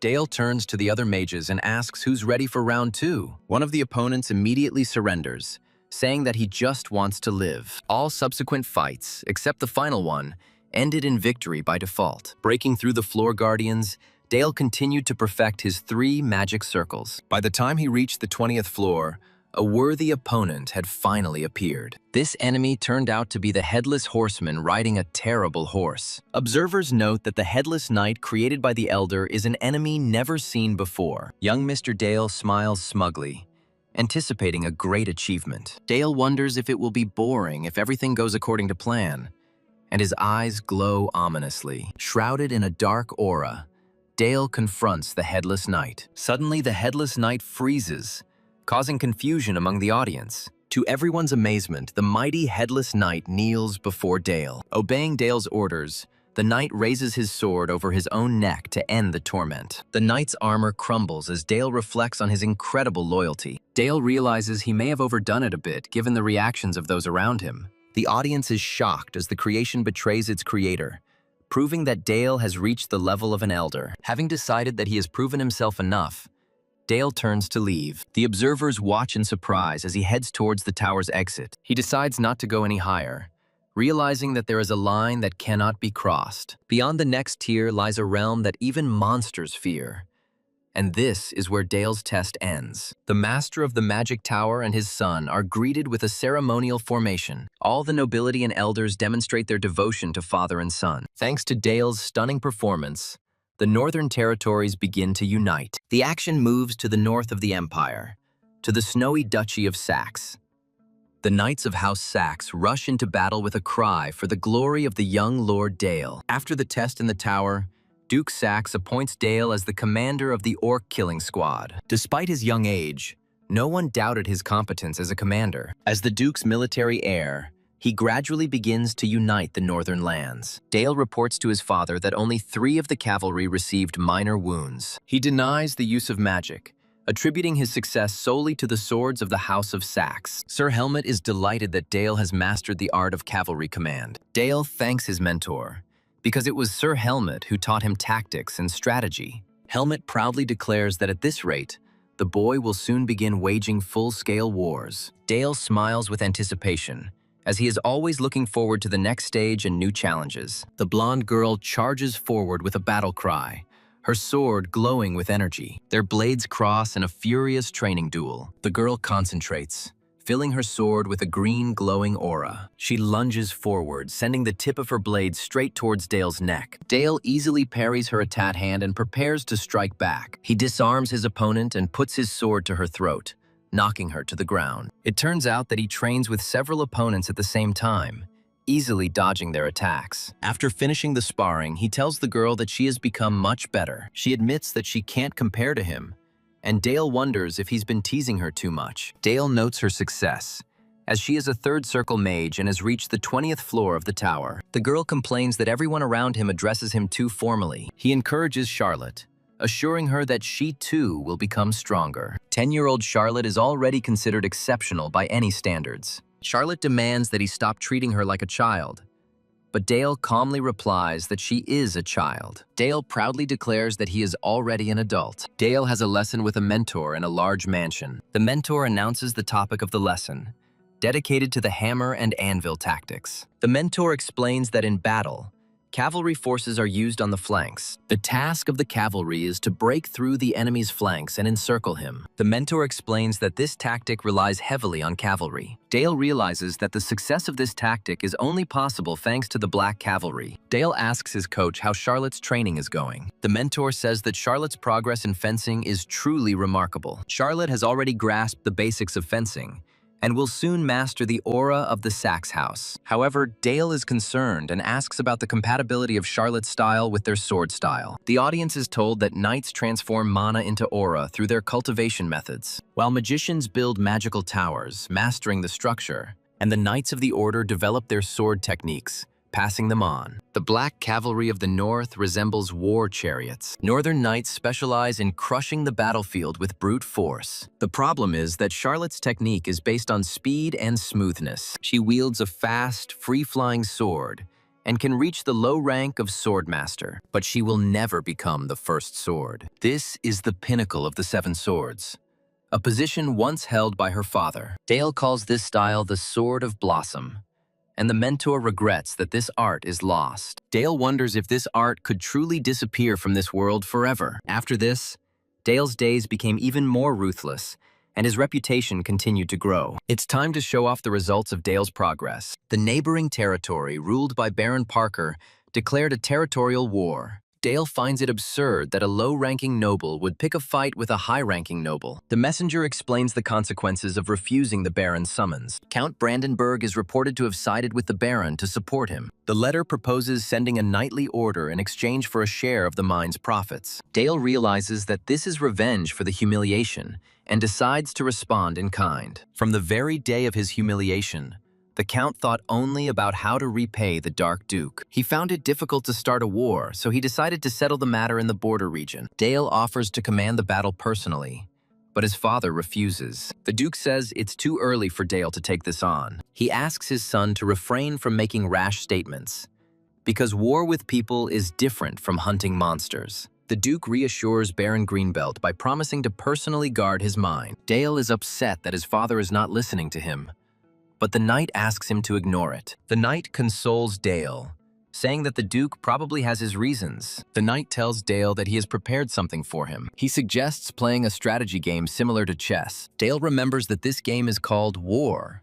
which surprises the knight. The knight explains that the rules are complex, but that mastering them will greatly benefit Dale. He offers to talk about the battlefield if Dale plays with him. Dale suddenly grabs the board and runs away, screaming that this is it. He asks if he will be allowed to participate in the war if he wins. Dale explains to his father that war is a contest of wits, not just strength. The boy asks to be judged on one match, and the knight tries to intervene. The Duke stops the knight and tells him to leave the boy. The father agrees, but sets the condition that if Dale loses, he will refuse to fight. The knight looks at the board in shock, and Dale calmly declares his victory. The Duke and the knight discuss how Dale used his numbers and terrain to his advantage. The knight cannot believe that the boy won 2 out of 3 matches against the Duke himself. Dale asks his father if he will keep his promise, and he agrees. When his father asked, Dale replied that he had found a collection of rules in the library several years ago. He thinks to himself that it was a lie, but without it, he would have seemed too strange. The Duke hands over command of the knights in the upcoming battle to his son. The father warns that the honor of the house is at stake and defeat is unacceptable. He asks one last time if Dale can really handle the battle alone. Dale confidently asks his father to trust him and promises to prove his worth. The Duke approves of his attitude and orders him to return victorious. At Brandenburg Fortress, someone yells at Philip for drinking all day. Count Brandenburg is furious at rumors that a young scion of the House of Saxe will lead the knights. He yells at his son Philip, who is nonchalantly holding a bottle of wine. Philip, the eldest son of the Count, asks his father not to worry about the 10-year-old brat. He asks to be allowed to crush the arrogant offspring of the House of Saxe. The Count contemptuously repeats his son's words about the 10-year-old brat. He shouts that this boy is a monster that Philip won't be able to cope with even in 100 years. The Count pushes his son away, calling him a pathetic insect, inferior even to a child. He regretfully thinks that he should have taken care of Charlotte long ago. The Count entrusts Philip with command of the knights, and he happily agrees. The father clarifies that his task is simply to stand and look beautiful. Sir Milvus will be in actual command, with Philip serving as a figurehead. The Count orders Sir Milvus to take Philip away, who tries to object. The Count laments that he cannot go out onto the battlefield against the child himself. He suspects that this was part of Duke Saxe's cunning plan. A few days later, the action moves to the territory of Baron Greenbelt. Young Master Dale of House Saxe is welcomed with respect to his new territory. The Baron's men doubt Dale's abilities because he is just a child. Baron Greenbelt says that they feel more confident with the young master. In his thoughts, the Baron laments that only a child was sent to help him. The Baron invites the young gentleman to a banquet, but he resolutely refuses. Dale draws his sword and declares his intention to inspect the troops. With a sly smile, the young gentleman asks who is the strongest soldier. The red-haired knight steps forward, boasting of his strength and mocking the boy. Dale, thrusting his sword into the ground, calmly notes that they doubt his abilities. He says with a grin that their doubts are understandable since he is a 10-year-old who was put in charge of the squad. Dale states that he too has the right to doubt them and suggests settling the matter with a sword. He ridicules the so-called strongest knight, whose boasting has already confirmed his doubts. The knight accepts the young gentleman's challenge and prepares for the duel. The knight introduces himself as Harbak and vows to defend his knightly honor. Dale, sword over his shoulder, asks if the knight has heard of his blade. Harbak mentions the infamous special sword, and Dale is surprised by his confidence. Harbak suspects the boy has an ace up his sleeve and charges. A sudden force throws Harbak back at the very beginning of the fight. The knight's sword collides with an invisible barrier of dark energy around Dale. Harbak launches a series of attacks, but each one is repelled by a dark aura. The knight, in despair, realizes that he cannot even put aura into his strike. Dale stands calmly, surrounded by dark energy, and creates a magical shield. Harbak looks in horror at the dark magic that takes the form of claws.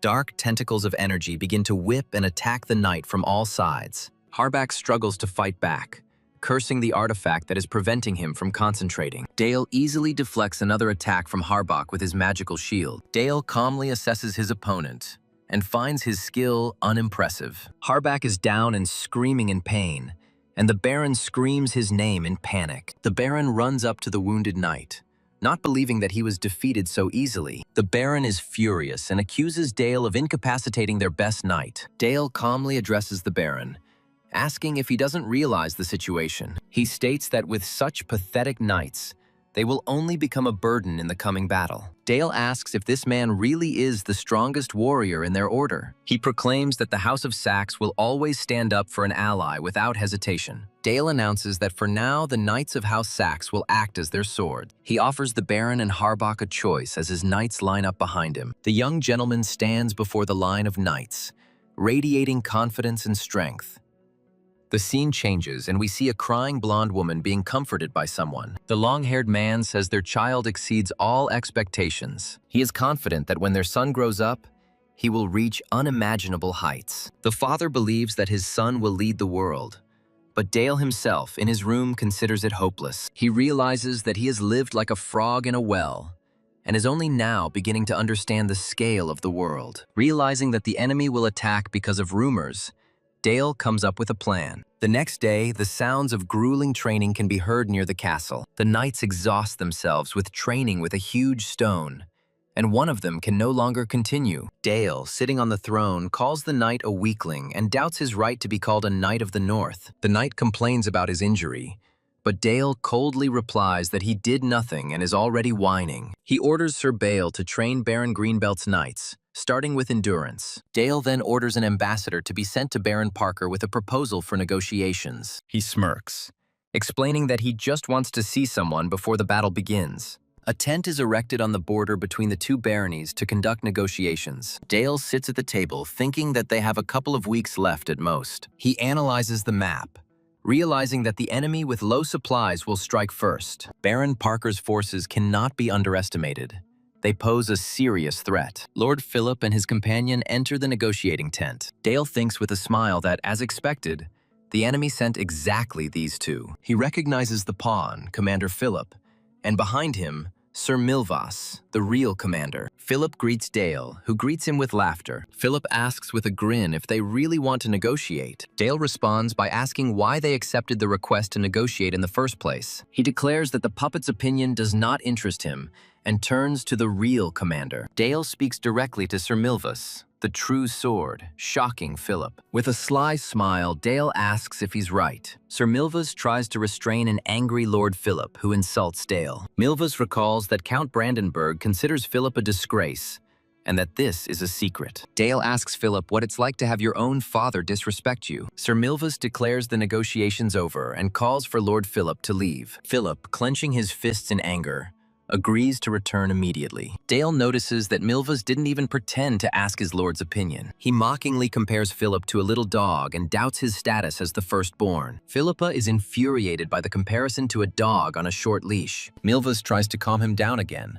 but Philip orders him to remain silent. Dale leans back in his chair, wondering whose puppet Philip is. His tactics are to sow discord among the enemy rather than negotiate with them. Dale asks Sir Bale to step outside for a minute, and he obeys the order. Staying with the guests, he offers to talk face to face. It offers a conversation between two army leaders responsible for what is happening on the battlefield. Philip, in a rage, orders Sir Milvas to leave them alone. He angrily asks Milvas why he doesn't listen to his commander. Philip declares that he will deal with the brat himself, and Milvas understands that he has taken the bait. Dale thanks Lord Philip and reminds him that their meeting is purely for negotiations. Philip asks if Dale has a suggestion, and he says yes. Dale proposes that the Knights of St. Magdalene abandon the battle immediately. In exchange, House Saxe promises to supply their army with provisions for the return journey. Philip furiously asks if Dale thinks this is a real proposal. Dale apologizes for his insolence, but urges Philip to be prudent and deploy his troops. He threatens that otherwise their army will be destroyed, and Philip's reputation will be dragged through the mud. Philip laughs, accusing Dale of mocking him, but he only smiles regretfully. Dale calmly states that this was their last chance and asks if they weren't scared. He explains that after losing the battle, all the blame will not fall on Sir Milvas. The blame will be placed on the Count's incompetent and useless firstborn. Philip leaves, throwing in a parting remark that he who laughs last laughs best. Dale calmly accepts the challenge, replying that everything will be as Philip wishes. Negotiations failed, and preparations began in Greenbelt Barony soon after. Philip stands on the wall and asks for a report on the actions of the enemy army. He is informed that the House of Saxe has begun mobilization, and the Count reflects on Dale's composure. The Count admits that the boy is not simple and should not be underestimated despite his age. But while Dale is only 10 years old, they have a certain chance of winning. Philip decides to destroy him before he has time to spread his wings. He calls on his knights to teach the impudent boy courtesy. Dale is informed that the enemy's main forces are on the move, and he is pleased. He shouts to his warriors that their hour has come. Dale leads the knights into battle to show the enemy that they are not to be trifled with. Philip also gives the order, and his first detachment of cavalry rushes forward. Philip reflects that the key to victory is to stop the cavalry of the House of Saxe. To avoid losses, he should not be placed at the front, but only in the center of the formation. Baron Parker's forces are to reinforce the left flank and the Knights of Greenbelt. He himself will lead the elite troops in an attack on the Saxon cavalry from the flank. Philip shouts that they cannot miss this chance and leads the soldiers into the attack. One of his knights, shouting, "For the county!" rushes at the enemy, but his blow is easily blocked by one of the warriors of the Saxe house. The knights are relieved to know they are saved. It was young Master Dale who personally led the vanguard to help his people. He orders no one to retreat and to fight to the very end. With the cry, "For the House of Saxe," his cavalry rushes forward. Philip is shocked to realize that Dale had intended to test his strength against him from the very beginning. However, Philip only smirks, because this is exactly what he wanted. His knights rush into battle shouting, "For the Count of Brandenburg" and "For the Order of St. Magdalene." The warriors of Dale shout that they will not let the enemy reach their lord and rush to attack. The troops of House Saxe rush forward with a roar, their weapons shining. Philip is confident that they will cope quickly, but his soldiers are already being pushed back. He leads the cavalry behind him, intending to knock down Dale and end the battle. Philip encourages his warriors, calling them elite and urging them to rush into battle. His cavalry immediately crashes into the enemy ranks, sweeping away everything in its path. Enemy soldiers fall under the powerful blows of his elite knights. Philip confidently cuts through the enemy line, his face distorted by a grin. The enemy commander notices that his troops have scattered too easily and orders a retreat. Philip is surprised by the easy victory, but he is tormented by a vague feeling of unease. A messenger flies up to him with an alarming message from the left flank. The messenger reports that Baron Parker's troops on the left flank have been completely routed. It turns out that the ordinary soldiers of Greenbelt were suddenly able to use aura. The left flank, under the command of Baron Parker, urgently requests reinforcements. Another commander receives reports that the Aura Knights of House Saxe have broken through their defenses. Philip understands that if he loses, all the blame will be placed on him, and vows not to let Dale win. A messenger from Sir Milva's conveys advice to unite forces and strengthen the defense. Philip cuts the messenger off in a rage, refusing to listen to anyone's advice. He orders all the cavalry to follow him to attack the right flank. He decides to personally deal with Dale while the enemy is busy on the left flank. Suddenly, he is informed that Lord Dale and his detachment are already close. Philip is angry with the Baron, who was unable to hold the left flank and let the enemy through. Strategically, strengthening the enemy's left flank now will only slow down the attack. Philip, blinded by the desire to kill the commander, ignored all requests for help. Because of his decision, the left flank will soon fall and the entire army will be trapped. The warriors urge the captain to retreat,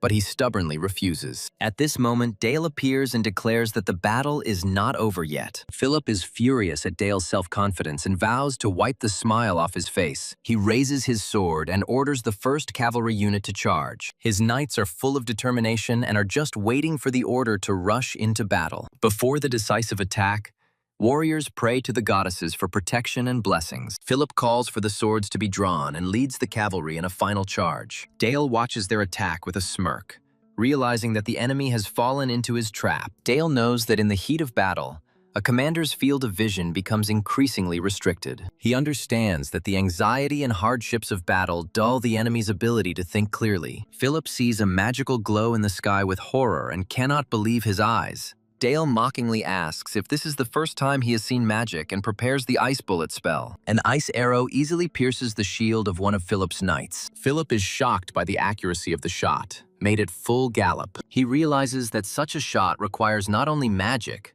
but also incredible archery skills. But Dale is already preparing the next, more powerful spell. He says the words, "ice wall," and a barrier of ice rises from the ground. A huge ice wall blocks the path of the attacking cavalry. Dale, having stopped the enemy, shouts a command to his warriors. Dale gives the order and his knights charge into battle at full gallop. The knights in black armor vow to protect their young master at any cost. In the thick of the battle, one of the knights in black falls, struck down by an enemy blade. The enemy commander realizes that their real goal was to divide his forces. He sees one of his lords being beheaded and realizes he has made a mistake. Because of Philip's mistake, his army shifted its forces to the right flank, destroying the entire formation. In a rage, the commander rushes forward on his horse, realizing that he has only one way out. He puts all his power into the sword, which begins to glow with a golden aura. Breaking through the ice barrier, he rushes straight towards Dale.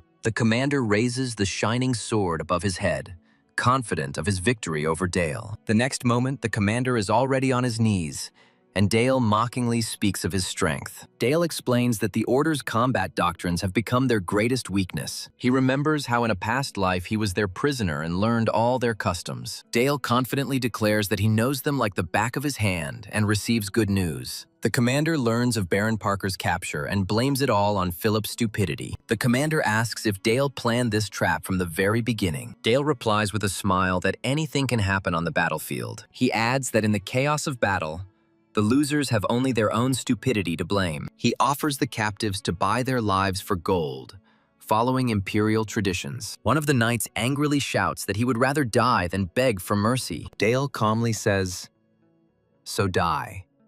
And the daring knight is immediately pierced with a blade. The remaining prisoners scream in horror as they see their comrade die. The commander clenches his teeth and firmly declares that he is not afraid of death. The commander thinks that his death will show the others how dangerous their enemy is. He orders his men to kneel, to beg for mercy. Dale looks at them and says that if they are ready to pray, then there is no point in delaying. With a creepy smile, he announces that none of them will survive. He then gives his warriors a merciless order to kill all the prisoners. Even his own soldiers freeze, for such an order violates imperial customs. However, the voice of their master was adamant, and the warriors prepared to carry out the order. For the Knights of Saxe, there was only an order, and they carried it out without hesitation. The commander understands that only one person is to blame for this tragedy. Unwilling to give up, he lunges at Dale with his sword in a last, desperate attack. But his attack is immediately interrupted by a counterattack. Dale's warriors pin the fallen commander to the ground with spears. Dale leans towards him and asks if he remembers his death. He whispers with a smile that he remembers perfectly the knight's face on the night of his death. In Dale's memories,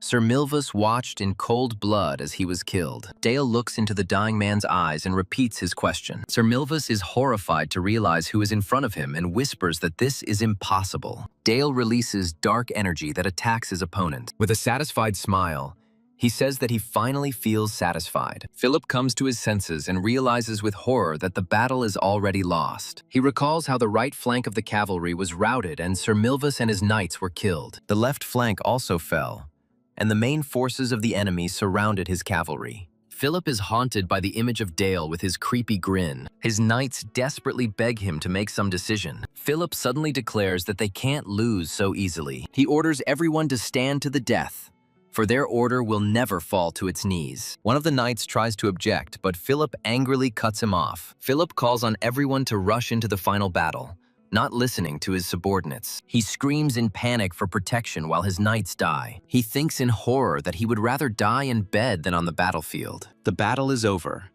and one of the warriors praises Dale for the perfectly executed plan. Dale calmly counters that those are big words for someone who's just trying to escape. Philip justifies himself by saying that as a commander, he is obliged to survive at any cost. Dale says that since the battle is over, Philip has no more reason to live. In a last desperate attempt to save himself, Philip accepts a challenge to a duel. Dale's subordinate thinks this is absurd, but the boy confidently says that everything is fine. Dale accepts the challenge and Philip smirks smugly, anticipating victory. Philip rushes into the attack with a cry, confident that he has caught the boy. But Dale easily stops his sword with one hand using dark magic. Disarmed, Philip falls to his knees and begs for mercy in horror. Dale notes that his enemy remained pathetic until the very end. Dale returns home victorious, where he is greeted by a cheering crowd. People glorify him for the destruction of the knightly order of St. Magdalene. But not everyone in the crowd is happy, because a sea of blood was spilled on the battlefield. The priest, with a sly smile, wonders if God wanted all these people to die. Cardinal Nicholas reflects that the child's blade is currently aimed at the enemy, but that could change. A little girl named Liz runs happily towards him. Dale hugs his sister and asks if she missed him, and she happily confirms. Sir Helmut congratulates the young gentleman on his victory in his first battle. Dale kneels before the ruler and officially reports the defeated enemy. The ruler praises him for the work he has done and the victory he has brought. She smiles and suggests that he must be very tired after the battle. Dale thanks his mother for her concern and permission to go and rest. He hadn't been home for months, and only now did he really feel it. Meanwhile, a certain gentleman asks two wounded men where Philip is. The wounded man reports that their entire knightly order was destroyed. The survivors report that the House of Saxe has captured Philip and is demanding a huge ransom. The Count, in a rage, shouts at his subordinate for running away to save his own skin. The frightened youth begs for mercy, admitting that he has no excuse. The Count orders the deserters to be thrown into the dungeon, where torture awaits them. Word gradually spread about the battle, which became a turning point. Dale, who showed no mercy to his enemies, was proclaimed the Dark Lord. On his 11th birthday, the boy receives news of a gift. His father announces that he will appoint him a Viscount at the upcoming ceremony. The title of Viscount gives him the powers of an official representative of the Lord. The boy thanks his father, but says he wants to add something. He mentions rumors of his cruelty in battle and the killing of all prisoners. He tells his father that the church will not like the news of the knights who died at his hands. With a smile, he asks to be sent on a pilgrimage to atone for his sins. His father doesn't understand him, because fear is a huge advantage. The boy confidently replies that the church's favor is worth it. The father guesses that his son is up to something again, and he confirms it. He's going to make them an offer they can't refuse. In addition, this will allow him to gain access to forbidden grimoires. A few days ago, the boy was tormented in bed by nightmares. He dreamed of a skeleton with a dagger, who asked him if he remembered his death. The voice in his head says that they remember their death. The boy wakes up in horror, clutching his heart and calling it a nightmare. This place is called the Abyss of Reason, and it is the darkest place he has ever seen. For a magician, the practice of control over one's inner world is everything. But he is tormented by loneliness and nightmares emanating from this very world. He understands that he is still too inept and needs more strength. Just as a sword faithfully serves a knight, so grimoires serve magicians. They are riding in a carriage on the border of the territories of Baron Grivelt and Baron Parker. For the defeated Baron Parker, there was only one option left. That option was robbery, and the riders prepared to attack the cart. The fired arrows hit the ground around the cart, but missed their target. One of the robbers angrily asks how they dared to enter without permission. The robber declares that it is natural to pay a fee to enter a nobleman's lands. The companion agrees and says that he has prepared a certain amount for payment. The leader of the bandits smiles, saying that he loves understanding people. Seeing the bag of gold, the robbers are surprised by the large sum. The robbers let the cart pass, and their leader wishes them to come again. Soon the road is blocked by a new group led by Baron Parker himself. They shout how travelers dare to set foot on their territory without paying a fee. The companion says they have already paid and asks about the legality of the double duty. Two of the Baron's men laugh and call his words complete nonsense. The leader of the bandits shouts that he sees travelers for the first time, and his accomplice boasts of his knowledge of the laws of the empire. The mustachioed robber demands that everything be given up if life is dear, calling this an unspoken rule. The boy in the cloak smiles slyly and says that he remembers everything differently,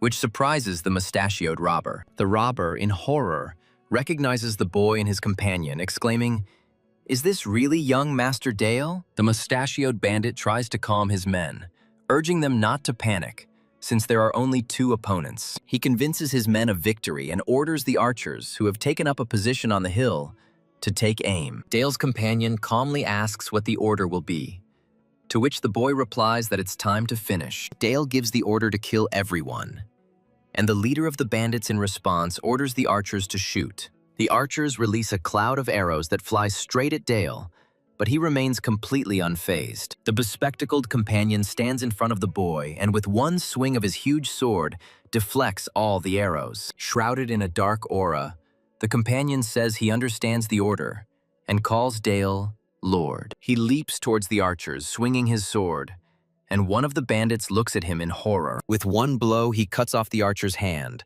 who screams in unbearable pain. Dale's companion continues to attack in a vortex of dark energy, easily dispatching the remaining bandits. The leader of the bandits watches the carnage in horror, muttering that this cannot be and begging for mercy. He falls on his knees before the boy, begs him to forgive him, and vows to be faithful for the rest of his life. Dale looks at him with a sly grin, listening to the goddess's pleas for mercy. The narrator reports that Dale encountered many such bandits during his journey. The companion informs the young gentleman that they have finally arrived at their destination. Before them opens a view of a majestic city, which the satellite calls the Papal State of Justine. Dale reflects that although he pretends to be a pilgrim, he is really here as a judge. Dale and his companion kneel before a priest seated on a throne in a vast cathedral. The priest, with a kind smile, introduces himself as Cardinal Nicholas Macchia. Dale recalls that the cardinal is a white mage of the Sixth Circle and stands at the top of the church hierarchy. The cardinal says he has heard rumors of a battle in which a sea of blood was spilled. He laments the fact that the knights became victims and calls this event a turning point. Dale says that more people died because of his mistake, and he wants to make amends. He theatrically declares that he hid his power and status in order to personally make the pilgrimage. The cardinal hopes that Dale shares his beliefs and recalls that he is the heir of the House of Saxe. The cardinal wonders whether the horrors of the battle could have caused the 11-year-old boy to feel guilty. The cardinal rejoices at how well everything is working out and says that the goddess is merciful to everyone. Dale asks if there is any sin in the world that cannot be atoned for, and the cardinal replies that there is. The cardinal begins to laugh nervously, saying that this joke has gone too far. Dale reminds him of the times when the theocratic state was annexed by the empire. He says the cardinal was among those who urged the archbishop to surrender, but he was adamant. Ultimately, the archbishop was betrayed and killed as a result of a conspiracy between the cardinals and the empire. Dale furiously asks if the goddess has forgiven the cardinal for the sin of selling his country. The cardinal is enveloped in a golden aura,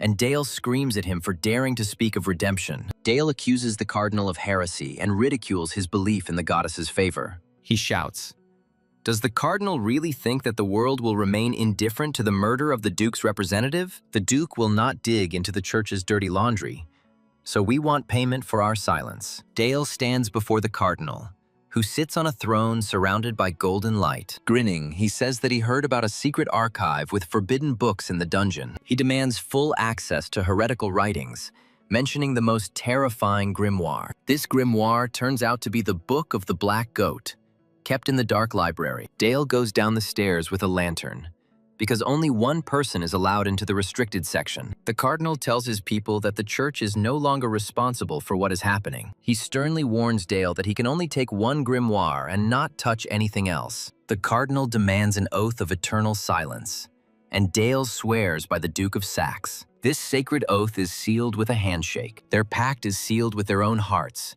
and Dale is enveloped in magical chains. They entered into a magical contract at the Bale Tower that binds their oath. If he broke the contract, his heart would break. But it wasn't such a big secret. He approaches huge doors, which he calls the Gates of Hell. On the door, he reads the inscription, which reads, "Abandon hope, all ye who enter here." Dale pushes the heavy gate doors open with force, revealing a passage. He enters a dark room, which is not called Hell for nothing. This is a huge underground library where forbidden and dangerous treasures are kept. Just as a knight needs a sword, so a magician needs his grimoire. And this is a natural desire. Suddenly, armed guards appear, and Dale wonders who they are. He notices their strangeness because the servants of darkness swear by the power of light, and they attack. The guardians surround him, but the dark energy is already beginning to escape his control. Dale gloats that no one is watching here, which means he doesn't have to pretend anymore. He uses the Shadow Bullet spell and destroys the guards with streams of dark magic. Standing over the fallen bodies, he relishes the opportunity to unleash his true power. He takes out a dagger, saying that it is now time to finish things. With a bloody dagger in his hand, he introduces himself as Dale of House Saxe. Drops of blood fall to the floor as he proclaims himself the Duke's true heir. He calls upon the Black Goat, urging him to appear and fulfill the contract they made. An invisible voice cries out in delight. How powerful the blood is. The grimoires come to life, sensing the blood of the magician, and they compete with each other to offer him a contract. One of them yells at the others to get out, claiming that this child will make a contract with him. Some entity senses hatred, murderous lust, and the stench of death emanating from Dale. Dale finds himself in a world of blood and corpses, wondering if he is inside a book. A hooded figure appears before him and offers him a contract, promising to kill all his enemies. A powerful scythe-wielding creature promises to stage a blood festival for anyone who stands in its way. It persistently repeats its promise to destroy every single enemy. Dale wonders if this is the world of the Book of Slaughter grimoire. The Book of Slaughter is described as a secret art of vicious blood magic for mass murder. However, Dale looks coldly at the creature and orders it to move away. The creature from the book screams in rage at how Dale dared to refuse him. Dale smirks confidently, seeing no reason not to get out of here alive. He releases a stream of dark energy,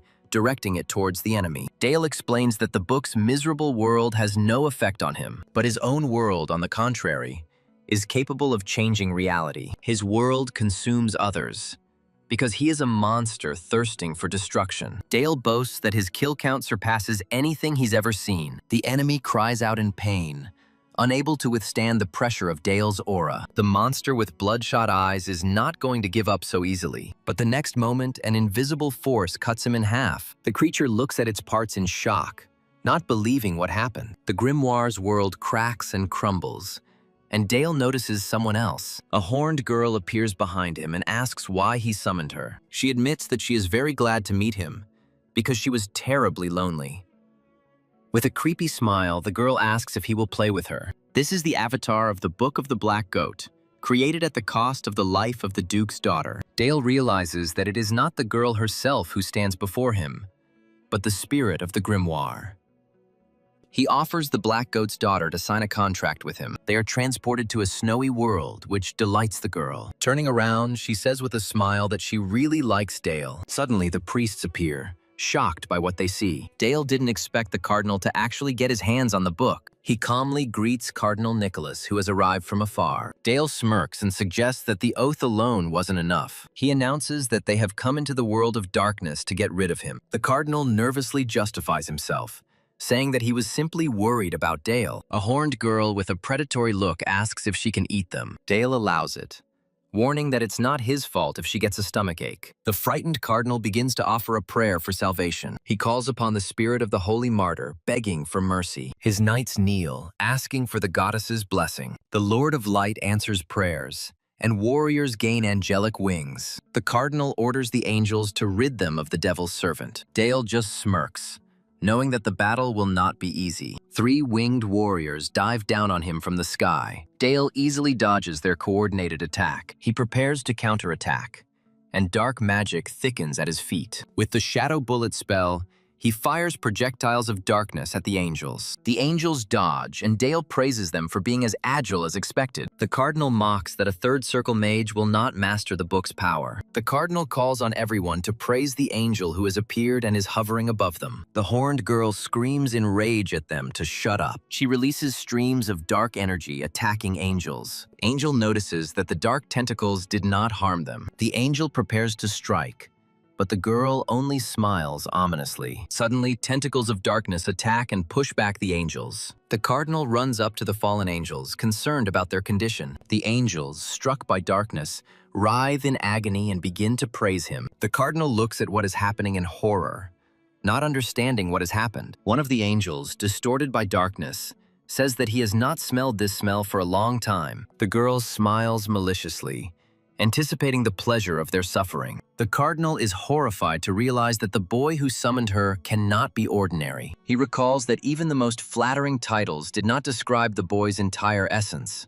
An image of a boy who is a true spawn of the devil comes to his mind. The boy reminds the cardinal of their agreement that neither party would bear any liability. The frightened cardinal, kneeling, begs for mercy and to be allowed to live. The boy asks with a smile what the cardinal can offer him in return. The cardinal, in desperation, offers money, a church position, and all his influence. The boy finds the offer tempting, and the cardinal asks what exactly. With a wide smile, the boy replies that he wants to take everything the cardinal has. He says they will have to change the contract to a vow of absolute obedience. At that moment, a cardinal named Nicola had no other choice. The horned girl tells the boy that he is a lot of fun to play with. She likes his world, so she will wait for the next command. With a creepy smile, she asks if he is afraid of her. The boy reflects that she cannot be summoned carelessly because of the enormous danger. He can't control her power yet and must use it as a trump card. She asks hopefully if he will invite her to play again. He promises that they will meet again, and the girl exclaims joyfully. The boy smiles and confirms his promise to play together again. Her voice echoes that she looks forward to their next meeting. The boy is left alone, and the narrative concludes with a hellish mess. The eldest son of the House of Saxe received repentance for his sins from the cardinal. A sacred ceremony was held as a reconciliation between the houses. The boy smiles, because now no one will dare to stand in his way. Several months later, a blonde woman with a huge sword stands in the snow. A man in armor approaches a young lady with a proposal to begin. The girl prepares for battle, her blade enveloped in a dark purple aura. She concentrates, channeling powerful energy into her massive sword. The man admiringly praises her for her perfect mastery of the aura blade. Dale of House Saxe asks Charlotte to swear an oath of allegiance. Kneeling, the girl with the large sword solemnly swears. He asks if she swears to protect the weak and punish evil. Having received the oath, he names her Lady Charlotte, his knight. Dale hopes she doesn't change her mind, and Charlotte confirms her decision. She admits that she likes the sword of the House of Saxe because he made it what it is. In the past, she herself preferred a huge two-handed sword to a light rapier. Dale reflects that he underestimated her talent, as it was not easy to retrain. Dale informs Charlotte of a report about a huge detachment of orcs. He says that his father is raising troops and he will also join the campaign. Dale invites Charlotte to join him as a knight. She agrees with a smile and promises to become the sword that protects her lord. Dale's father reports a large-scale orcish advance from the south. One of those present suggests that this is another barbaric attack. The barbaric attacks began when the demonic races fled south. An order was given to summon the northern lords and all knightly orders. Dale's father concludes that the coming battle will be the largest yet. He turns to his son and says that the time has come to teach him necromancy. That same day, training began in the Dark Duke's underground workshop. Father begins the lesson by asking about the difference between a death knight and a risen soldier. Dale assumes the difference is in fighting power, but his father says that's not entirely true. Dale guesses that the key difference is the ability to use the blade's aura. The father shows him the body of a knight who recently died in battle. He was an aura knight who had sworn to serve House Saxe even in death. The Duke begins the ritual, channeling dark energy into the body of the fallen warrior. He explains that the higher the level of the Aura Knight was in life, the stronger the Death Knight he resurrects becomes. Father tells us to remember that these are proud knights both in life and after death. Dale's father calls him to follow him, promising to show him something important. As they descend further, Dale is surprised at how deep they are underground. Dale's father asks if he knows about the founder of their house, Frederick. Dale remembers that the immortal Duke's grimoire is in his heart. Dale replies that he knows about him from books, and his father calls his ancestor a monster. His father takes him to the portal to show him the results of his ancestor's research. They pass through a barrier accessible only to the descendants of the Saxe family. Beyond the portal, Dale sees a huge army of knights in dark armor. Father reveals the secret discovered by the Duke: controlling the dead without spending mana. The heads of House Saxe have been secretly building an army of the dead, the Order of Death, for centuries. In the memoirs, his father praises little Dale for his determination and will. Dale realizes why their home has become isolated from the world, keeping its dark secret. My first reaction was disgust at this hypocrisy. He calls this power their darkness, but at the same time, their shield. Young Dale says he was prepared for this from the start. Dale of House Saxe willingly embraces this sin, unafraid of the wickedness of power. Dale channels dark energy towards the knight, beginning the ritual. The knight is transformed by magic, his eyes darkening. The resurrected Death Knights begin to move under his control. The teacher is amazed by the incredible concentration of mana of his student. However, Dale admits that he cannot yet control the knight without a constant supply of mana. The teacher says that he originally planned to only teach him the basics of necromancy for combat. He advises Dale to focus on training for the upcoming battle. With a snap of his fingers, the mentor summons dark creatures for training. Evil goblins with glowing red eyes emerge from the darkness. One of the monsters rushes to attack the motionless knight. The Death Knight easily repels the attack and destroys the creatures. The teacher is amazed, as controlling the Death Knights requires a completely different level of skill. Necromancers usually control weak, undead creatures, but Dale was able to subjugate an elite warrior. The memories are replaced by a scene of Dale training with an elf in a snowy forest. The elf remembers how Dale pretended to be an innocent child, saying that he liked her. She understands that behind his words there was coldness, darkness, and a desperate thirst for recognition. Their water magic training creates a powerful shockwave. The teacher praises him for his success in water control, and he talks about his promise to his father. She notices the worry on his face and asks if something is wrong. He asks if she will love him when she sees his ugly side. Dale fears he will disappoint her when he embraces his family's dark legacy. In response, the elf gently takes his face in her hands. She reminds him that elves live a long time, and she will see him as an adult. She thinks to herself why she cares so much about the fate of this child. Word of Dale's victories spread far and wide, causing both admiration and gossip. They call him the God of Carnage. But she doesn't want him to follow the path of a killer. She promises to stay by his side until he decides on his desires. She adds that she will be there not as a teacher, but as an ordinary woman. The elf smiles cheerfully and suggests returning to the lesson. Stunned by her words, Dale suddenly hugs her. He sincerely says that he likes her very much, calling her Sepia. She hugs him back, feeling the warmth that drives away her loneliness. All the lords of the north gather in the duchy to repel the barbarian raid. One of the lords, Wilhelm Gazelle, introduces himself to the assembled group. He greets the Grand Duke and reports on the number of his troops. By order of Duke Saxon, all the lords gathered in one place. Among the aristocrats full of ambition, Lord Gazelle introduces his son Bat. Dale listens with a cold expression as fathers brag about their children, seeking favor. Even in the lead-up to battle, the aristocrats continue to engage in small talk, strengthening their factions. Bat, Lord Gazelle's son, approaches young Master Dale to pay his respects. With her eyes shining, Beth tells Dale that she longs to share his valor on the battlefield. The young ladies enthusiastically surround Dale,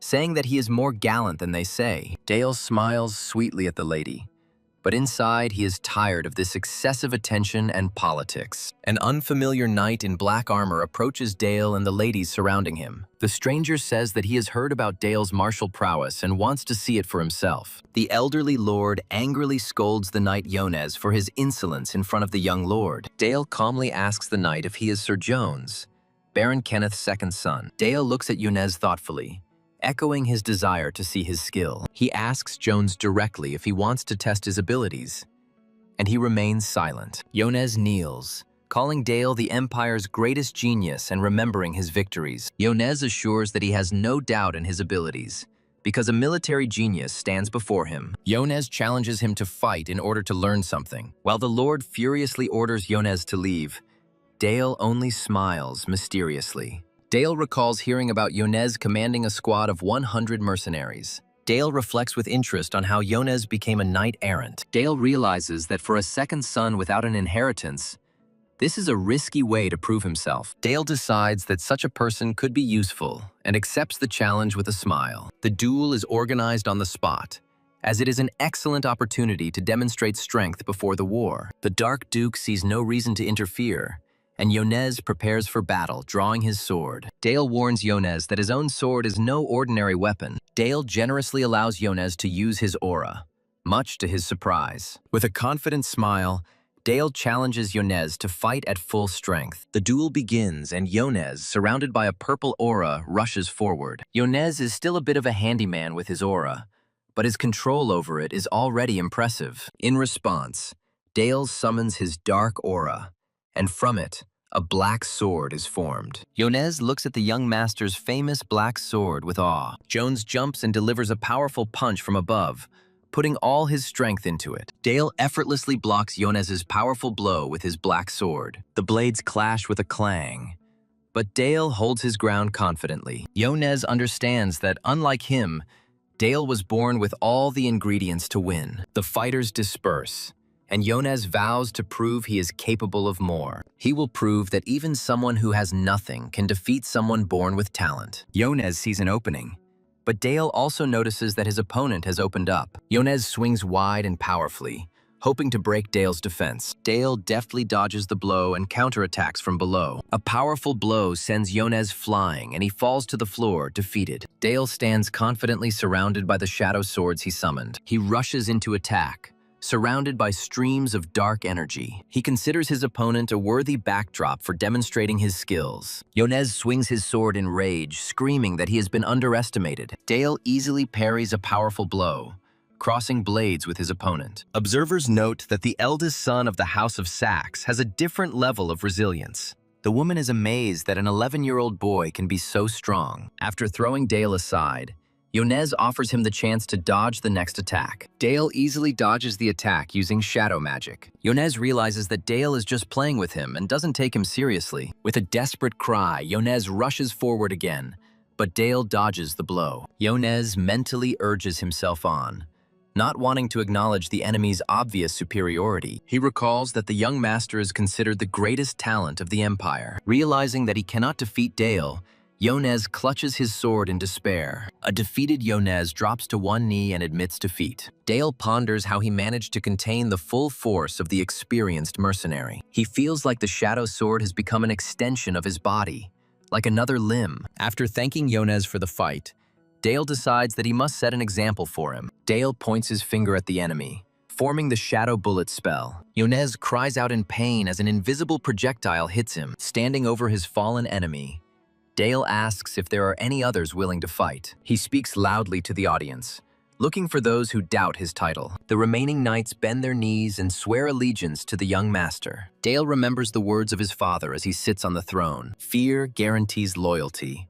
And now he sees confirmation of this. Later, Yonez drinks alone, reflecting on the cruelty of this world. He complains to his friend that he feels insignificant compared to Dale. Yonez thinks bitterly that status cannot be changed by effort alone. In his mind, the boy appears as an insurmountable wall. The very thought of it makes him sick, and he decides to get drunk. Around the fire, he ridicules the noble ladies who fawned over the boy. Yonez calls their behavior pathetic and laughs at the aristocrats.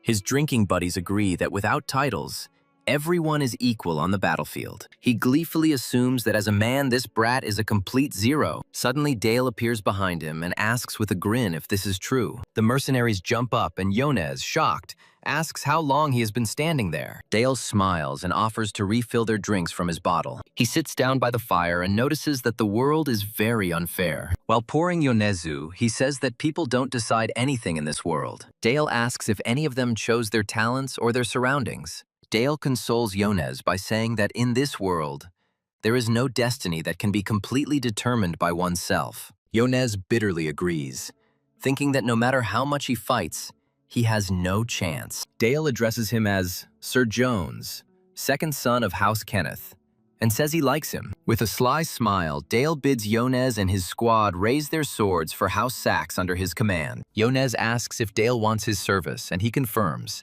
promising to prepare for battle. Yonez is shocked because he is offered training from the Knights of the Night Raven Order themselves. He doesn't understand why the man who showed him the injustice of the world gives him such a chance. Dale calmly and directly replies that he just needs loyal people. Jones was in the right place at the right time, and he understands that this is how the world works. He thinks the world is unfair, but with Dale, even injustice fades into the background. Sometime later, a majestic building is shown under the bright sun. In the council chamber of the Duke of Saxe's castle, the head of the house demands a report on the current situation. Along the mountain pass, the knights are holding their ground in a fierce battle, holding back the enemy's onslaught. A detachment of rangers, the Winter Guard garrison, began retreating from the 9th Mountain Fortress. The Duke hears that the retreating troops have burned their supplies and notes with satisfaction that everything is going according to plan. The plan is to delay the defense to wear down the enemy as they advance along the river. The enemy then needs to be encircled and destroyed.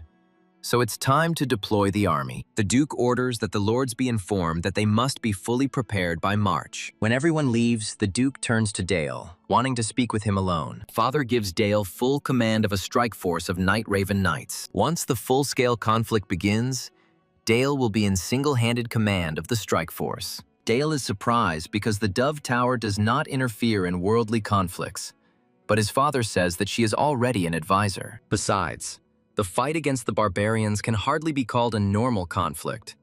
But Dale is still worried. The father reminds that Sepia did not perform at her best in the last fight and expects success from his son. Dale replies that he understands everything, but he has one more small request for his father. He asks to enlist one outstanding swordsman under his command. Meanwhile, the blonde-haired knight girl puts on her heavy helmet. Dale comes up behind her and smirks at how formidable she looks in her armor. He laughs cheerfully, because he is the squire of a world-famous commander. He adds that now she really does look like a formidable knight, and not like a little girl. Dale becomes serious and offers to negotiate something important with her. His condition is simple.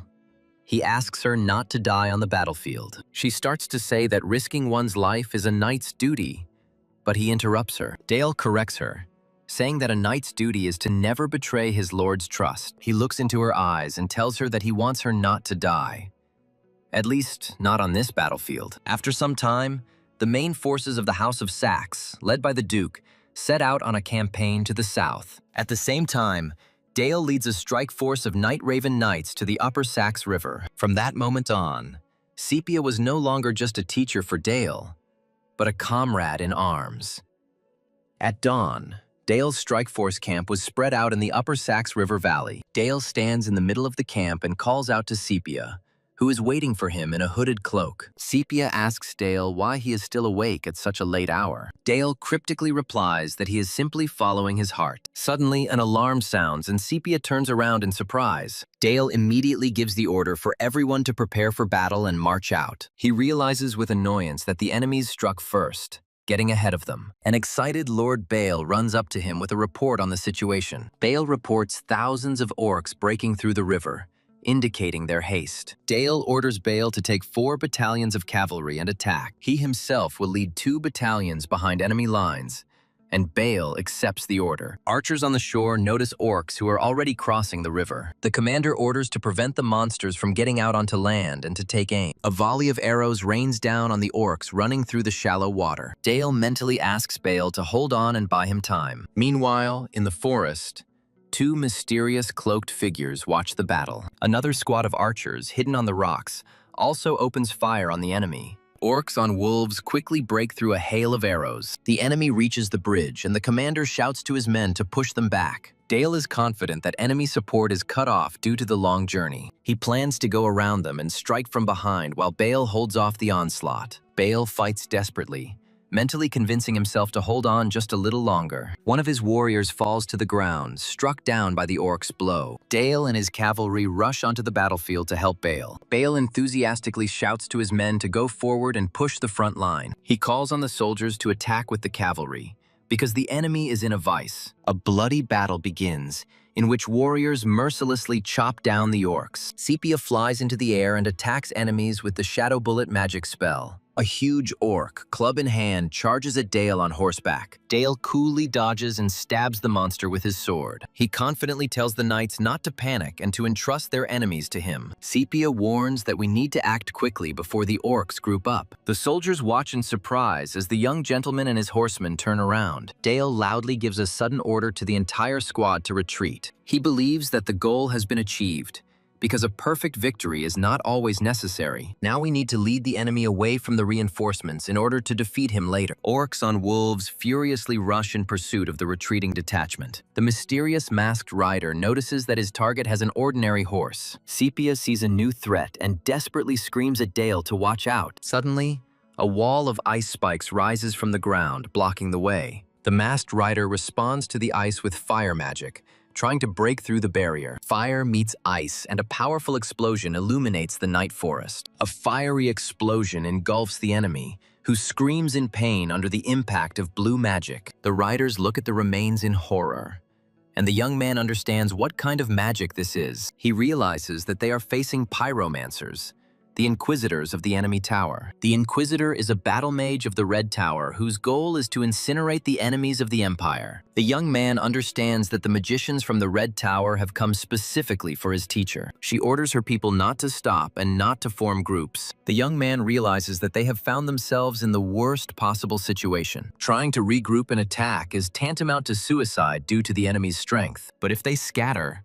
they will become easy prey for the orc riders. He has no choice but to use his secret dark power. The teacher says that she will do her duty and protect him. The young man is surprised by her words, but immediately takes command. He orders his knight to stay, reminding her that he is her lord. He explains to the teacher that they have no way to escape now. The teacher asks if he was going to run away, but he firmly answers no. He says he would never abandon her while enemies are approaching them. She thanks Dale and begins to concentrate ice magic in her hands. The teacher releases a powerful blast of icy energy at the advancing orcs. She casts a spell and a wave of sharp ice freezes everything around her. The orc riders and their wolves find themselves completely frozen in ice. The pyromancers are horrified to see that the ice spell is reaching even them. Dale explains that his teacher is an elder of the Blue Tower, a mage of the Sixth Circle. She asks the Red Tower mages why they are collaborating with the barbarians. One of the Inquisitors replies that they are merely targets for incineration. Pyromancers attack, calling for bowing before the power of Scarlet Flame. The teacher uses the Blue Dissonance spell to repel the attack. Dale shouts to his knights that the enemy attack has been successfully repelled. He gives the order to his cavalry to raise their spears and attack immediately. The young man empowers his warriors with a dark aura and leads them into battle. A powerful blast of dark energy pierces one of the orcs through and through. The Knights of Sax engage in a fierce battle with the orcs. Meanwhile, Duke Sax addresses the young magicians before a difficult battle. He tells them that only chaos, despair, and fear await them on the battlefield. The Duke urges them not to panic, because every death will make them stronger. He sends magicians into battle so that their sacrifices will change tomorrow. Having finished his speech, the Duke turns to his assistant named Eris. He orders her to send the children to the border because the time has come. Suddenly, a horseman arrives to the Duke with disturbing news. A girl named Charlotte reports that the young master is in danger. Charlotte and the other knights immediately rush to their lord's aid. A hooded figure unleashes a fire spell on a group of armored knights. The armored youth and the purple-haired woman are confident that the enemy has no chance. The young man creates a wall, believing that it is better to block the cavalry than to allow casualties. He decides to return the favor by creating countless ice spikes from the barrier shards. An attack called Ice Bolt Magnum rushes towards a lone hooded figure. Ice spikes crash against the fire defenses set up by a group of cloaked mages. It turns out that the main attacker was wearing fire armor, which saved him from the attack. A woman with purple hair steps forward, promising the mages that their flame will be extinguished here. The red armored rider cries out in surprise as a fiery explosion knocks him off his horse. Someone is shouting that the Inquisitors have gotten too close to Lady Sepia. Lady Sepia uses Shadow Bullet, hitting the enemy mage right in the back. The wounded mage falls to his knees, and the young man demands that he reveal their true purpose. The magician grins evilly and warns that soon this entire world will be engulfed in flames. He shows his disfigured face, saying that in a burning world, they will be reborn from the ashes. He activates self-destruction magic, as his armor is a device for incinerating the wearer. A young man named Dane shouts at his teacher to get away from the suicide bomber quickly. The magician with glowing eyes laughs maniacally and says that it is too late.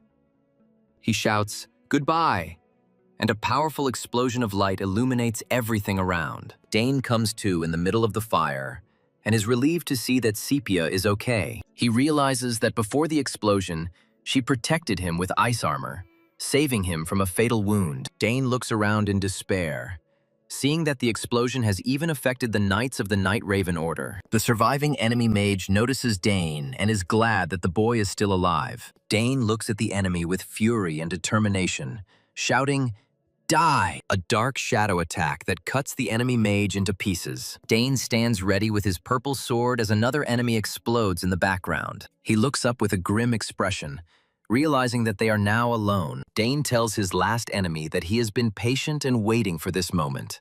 not forgetting about the torture. He swears that the enemy will not leave and promises to repay him for all the pain many times over. Sepia comes to her senses and screams in panic, looking around. Dane raises his dark, shrouded sword over his fallen and bloodied enemy. The memory shows a powerful explosion, throwing bodies in different directions. The silhouette of a rider on horseback is visible against the backdrop of the explosion, while Sepia watches from the ground. Sepia remembers with horror how the bodies of the knights who tried to protect her were burned to ashes. She thinks that the battlefield is the worst of pictures, while the enemies laugh at their victory. But the most hellish sight was the dark blade that pierced the back of one of the enemies. It was a clot of darkness flickering across the battlefield. The phantom transformation. The enemies are shocked that the self-destruct didn't work and decide to attack all at once. Dane, with his purple sword, repels the attack of another mage. With a swift swing of his dark blade, he cuts off the attacker's arm. The narrative speaks of the pain he carried within himself all this time while fighting his enemies. Dane strikes with his merciless blade, shrouded in dark energy. His attack causes a powerful explosion, which is observed by the hooded figure. The enemies are terrified, and Dane appears before them as the very embodiment of vengeance. He confidently declares to his opponents that they will not succeed. One of the Inquisitors points to his fallen comrades, acknowledging Dane's strength, but the other fanatically swears that they do not fear death in the name of the Black Tower. Ready to die, he rushes into the attack, not intending to spare even himself. He rises into the air, shouting a slogan in praise of the Empire before detonating himself. There is a blinding flash, and the comrade screams Dane's name in fear. Dane is surprised to see that the Inquisitor survived his own explosion. Suddenly, a mysterious man appears and says that sacrificing oneself is easy. He asks the remaining Inquisitors if there are any among them who are not ready to die. The enraged Inquisitor calls his words nonsense and rushes forward again. He tries to blow himself up again, shouting orders for everyone around him to die. The Inquisitor is shocked to realize that his self-destructibility did not work. A stranger appears right in front of him and asks if he still hasn't figured it out. His figure darkens, and he says that he did not give the Inquisitor permission to die. He creates a sphere of dark magic in his hand, declaring that the path to death is forbidden to them. The stranger casts the Abomination Confluence curse on the remaining Inquisitors. The bodies of enemies begin to distort under the influence of dark magic, causing them pain. They merge into a single formless mass of flesh, which is worse than death itself. The stranger considers it pointless to call to account those who do not value life. He leaves the monster in its new hideous form to think. Dane kneels down to the dying knight, listening to his last will. He looks at his comrade with understanding, accepting his dying request. Dane vows that the Sax line will never forget the devotion of the fallen knights. Approaching the stranger, he says that there are many victims, and there is no excuse for him. He asks if he blames himself, and Dane admits that he led the knights to their graves. The stranger thinks for a moment, then tells Dane not to blame himself for what happened. He asks if they really thought that the two of them could defeat the orcs and Inquisitors. The man consoles Dane, saying that he did everything he could. Dane uses magic on a fallen knight to fulfill his will to serve even after death. The resurrected knight stands up and Dane asks to be allowed to return to duty. Meanwhile, the action moves to the Scarlet Magic Tower under the moonlight. In the bedroom of Marquis Juris, a red-haired man wakes up next to a woman. She asks him about his dreams, and he replies that he feels like he is still sleeping. The woman calls him the most handsome man in the Empire, to which he laughs modestly. She coquettishly asks how she managed to get him, and he asks her to guess. The Marquis tenderly kisses his companion, pulling her towards him for a kiss. Suddenly, the woman pulls away, horrified by the taste of iron in her mouth. She realizes with horror that blood is coming from her mouth. The man with red hair smiles ominously and asks if she liked the drink. The scene changes to a battlefield where knights in dark armor fight huge orcs. The blue-haired knight realizes that a mighty orc leader stands before him. The young gentleman in black armor declares that he and his knights will deal with the enemy. The boy charges, slashing at the orc with his glowing purple sword. The blue-haired knight is shocked to realize that his young master possesses necromancy. He continues to attack furiously, his sword leaving a purple trail in the air. The knights begin to retreat under the enemy's onslaught, but their commander remains in place. The knight tries to protect his master by shouting about the danger, but he remains calm. He concentrates the magic, counting the revolutions per minute and realizing that it is not enough. The young man decides that he needs to summon an even more ferocious and powerful force. A horned demoness appears behind him,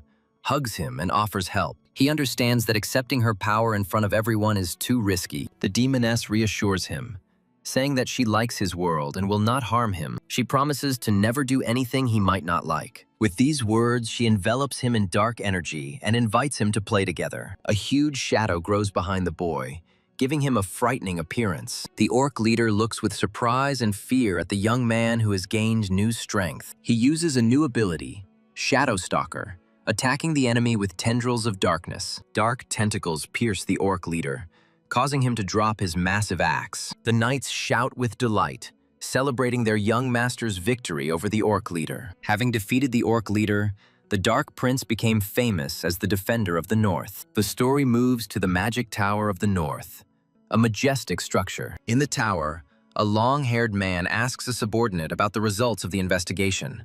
The subordinate reports that the enemies knew their plans, which means there is a spy among them. When asked about suspects, the subordinate names some truth monsters. He asks in surprise if the Elders of the Black Tower are in cahoots with the Scarlet Tower. The narrator explains that the Black and Red Squad was created to solve common problems. After the war, the detachment was disbanded, but some of its members joined the Red Tower. The action moves to an underground workshop, where a boy stands over a bound knight. He looks at the bodies of his faithful knights who sacrificed themselves in battle. The boy tells his lord that as their master he must respect their will. The duke reflects on his son's potential and the darkness that could engulf him. The father tells his son that one day he will grow up, surpass him, and lead the Black Tower. The boy immediately understands the hidden meaning in his father's words. He realizes that he must kill the head of the Black Tower, his father, with his own hands. Returning to the present, the young man, surrounded by a dark aura, asks about the conditions of the duel. He is determined to understand what exactly his father meant when he spoke of the top of the tower. The father encourages his son to show him everything he is capable of in the upcoming fight. The youth calls two warriors from the darkness,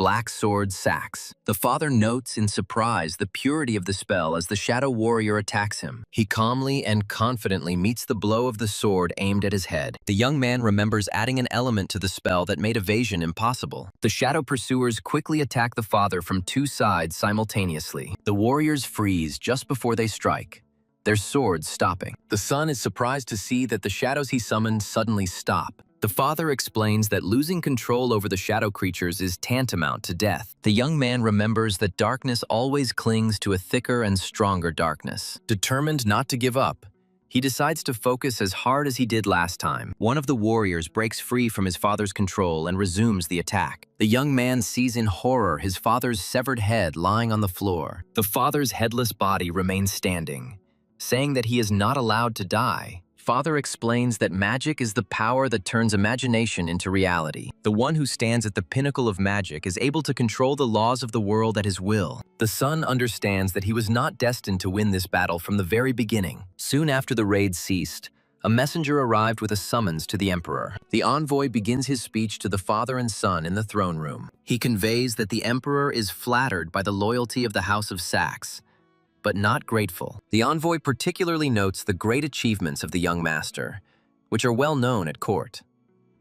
As a reward and to develop relations between the factions, he makes an offer. A young man is invited to the Red Magic Tower Academy in the imperial capital. The father believes that sending his son to the capital now is too dangerous and risky. He asks his son if he really wants to go into a death trap himself. The son reminds them that the heir to the Red Tower will also come to them as part of the exchange. He is confident that the enemies will not be able to act rashly while their heir is with them. His father reminds him of the recent attack by the Inquisitors, doubting his safety. The son claims that he will not be attacked in the capital due to political consequences. The father still asks how to explain the previous attack of the Inquisitors. The young man believes that this was only a test of his strength, initiated by the Marquis. If they wanted to kill him, they would have sent many more than 12 people. He declares that he wants to see the Empire with his own eyes and respond to the provocation. The father sighs, saying that he simultaneously understands and does not understand his son's aspirations. He admits that his son was right, and that as a father, he missed something important. The father agrees, but warns that from the moment he arrives in the capital, everything will change. The son, with a smile, promises to take everything into account and act for the sake of his father and his home. Meanwhile, the red-haired young man eagerly awaits the guest's arrival. He reflects on how, in youth, curiosity always prevails over fear. He addresses a petrified woman named Elizabeth, reproaching her for her stupidity. Kissing her hand, he says that her blood was truly delicious. The red-haired vampire says that a quick death is a blessing, like petals falling in a storm. Compared to death, he considers immortality to be fleeting, empty, and meaningless. In a fit of emotion, he clenches his fist and smashing the glass, splashing its contents. He compares his life to a weed that is not allowed to bloom. With a creepy smile, he greets the arriving young Master Dale. A carriage is traveling along a forest road in which, according to rumors, the Empire's most powerful talent is located. Since the day he saw his true form, he has not been able to talk to him calmly. Once you see that image, it can't be erased by any excuses or apologies. The young gentleman from the House of Saxe honored them by going through this difficult path. Dale arrives at the Imperial Academy from the Red Magic Tower. He is met by a group of people led by a red-haired man. The red-haired man, Marquis Juris, says it is a great honor to meet again. Dale thanks him for the invitation and mentions that he has heard of the Marquis' exploits. The Marquis praises Dale for his military heroism, the fame of which thunders throughout the Empire. Juris recalls how this bastard allied himself with the barbarians and reduced the knightly order to ashes. He says that every time the wind carried rumors of the Dark Lord's exploits, he admired him. Dale modestly replies that people tend to exaggerate, but the Marquis disagrees. Dale of House Saxe greets the Emperor's men with respect. One of the Marquis' companions notes with a smile that the young man has learned good manners. Dale holds back his anger, thinking that for the sake of House Saxe, he must wait for the right moment. The Marquis finds the young man amusing, especially his bloodshot eyes. In the lecture hall, Dale is bored during a lesson on opposite elements. Students whisper that this is a Dark Lord who reached the third circle at only 11 years old. Another student doesn't believe the rumors and thinks he's just a brat from the Black Magic Tower. Several weeks have passed since his arrival, and the final exam is approaching. Graduating from the academy and becoming a Red Tower mage guarantees success in high society. So the academy has never welcomed outsiders, and Dale feels like an outcast. He doubts that Marquis Juris sent him here simply to listen to lectures. The professor timidly asks the student Leonard, who is lounging in his chair, "What is the matter?" Leonard states that the lesson is too boring and the teacher apologizes. He reminds that since the Magic Towers are conducting an exchange program and the young lord is here, Leonard proposes to conduct a proper exchange of knowledge between magicians. In the academy, like in a kingdom, there is a hierarchy,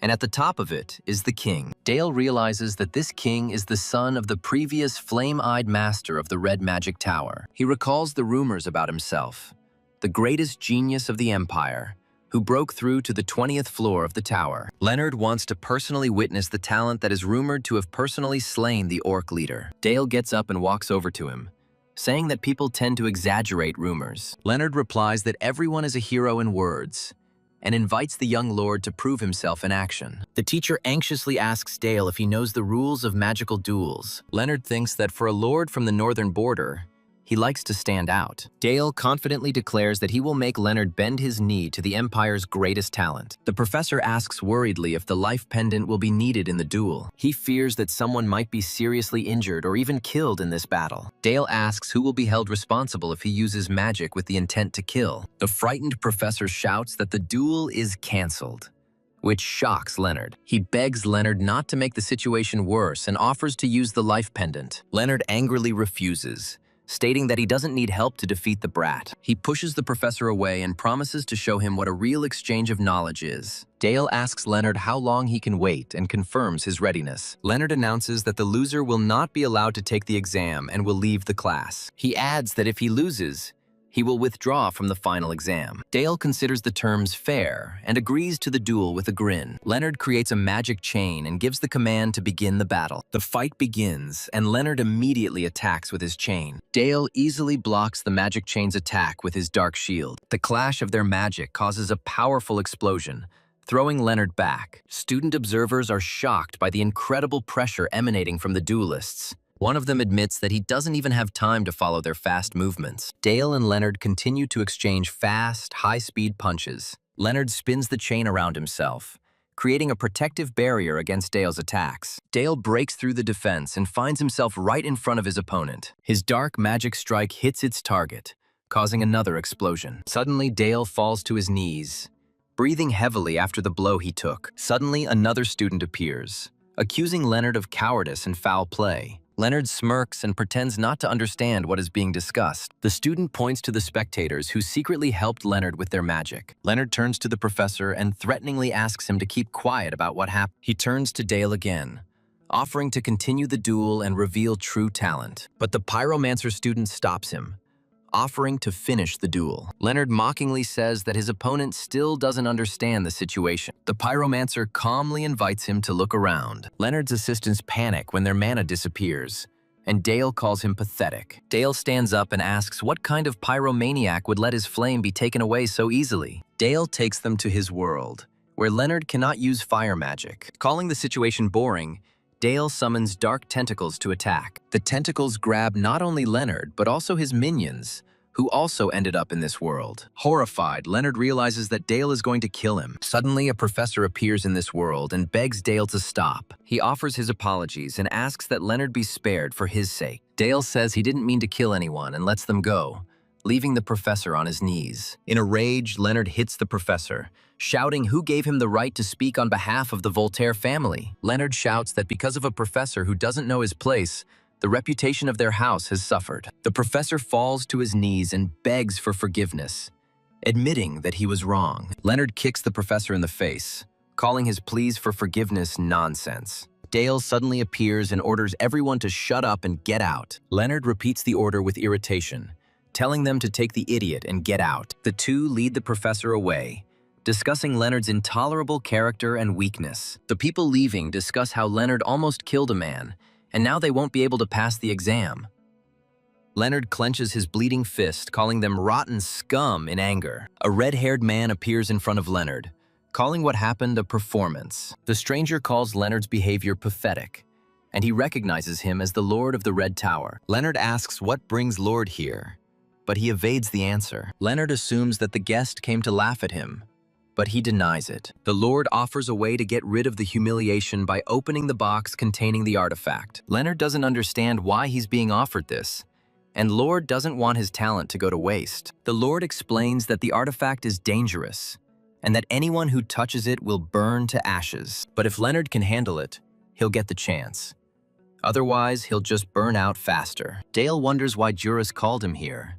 To put brats in their place? He remembers the day of the battle and comes to the conclusion that these youths are simply ridiculous. An elf enters Dale's room and he politely invites her in. Dale thanks his companion for coming with him to the capital, and she smiles. He asks her if she likes her classes at the academy, but she replies that his lessons are better. She remembers seeing his face full of sorrow on the day he lost his knights. Dale says with pain that it is his fault for the loss of the Saxe knights, because they protected him. The elf gently reminds him of her promise to always be by his side. She takes his hand, explaining that her promise was about more than just protecting him. Teacher Sepia says that she does not want to see even a shadow of sadness on his face and hugs him. She doesn't understand why someone so young can have such a sad look. Dale thanks her because now he is not alone, and she is next to him. A few days later, as the final exam approaches, the professor addresses two students. When the professor announces a duel between Dale and Valor,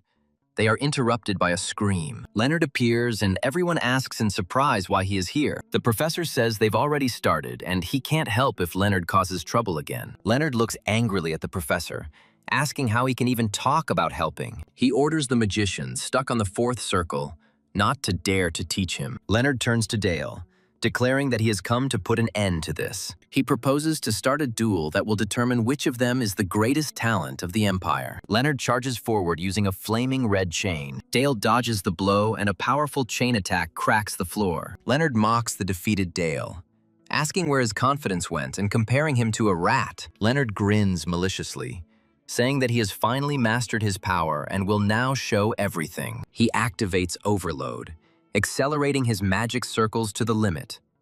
This is the point of no return and a desperate step. Dale realizes that the ruby bracelet on Leonard's hand is forcibly draining his mana. Dale is confident that Leonard cannot handle such power, and if something goes wrong, the the bracelet will absorb him. Leonard continues to mock, asking if Dale has gotten too big for his britches after his last win. Dale easily blocks the hot chain attack with his purple sword. A powerful explosion from the clash of magic frightens the students watching the duel. Leonard laughs maniacally as he attacks with the chain, asking why Dale can't do anything. While parrying the blow, Dale calmly tells his opponent that he made a mistake. Dale makes a swift dash forward, shrouded in a dark purple aura. Leonard is shocked, and Dale suggests that he give up the artifact before it's too late. Leonard, in a rage, shouts, "Who is Dale to judge the limits of his potential?" He shouts that nothing is impossible, and his red aura flares up with renewed vigor. Leonard rises into the air,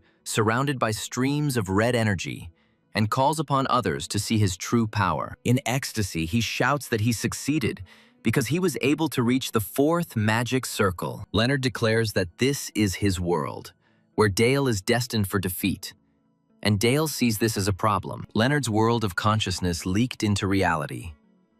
This paradox became possible due to his great talent. In Dale's head, he hears Leonard's voice calling himself the greatest genius of the Empire and the pride of House Walter. Then he hears the voice of Leonard's father, who says that talent alone is not enough to survive at home. Dale realizes that Leonard's emotions are flowing from his mind world and projected onto other mages. But Leonard's world is different. His fourth circle is out of control, and the guy is going crazy. Leonard demands reverence and admiration. Dale mentally calls him a hopeless idiot. Dale offers to show Leonard his world of the mind, since he wanted to see it so much. He will open his world, but he doubts that Leonard will be able to cope with it. Dale warns that his world is filled with malice and emptiness that he has absorbed. Dale releases his dark purple energy, which rushes towards Leonard in a powerful stream. Leonard falls to his knees, shocked and frightened by the sudden force that has fallen upon him. Leonard screams in horror, not understanding who Dale is. He replies that here is everything he dreamed of. Leonard crawls away in fear, begging him not to come closer.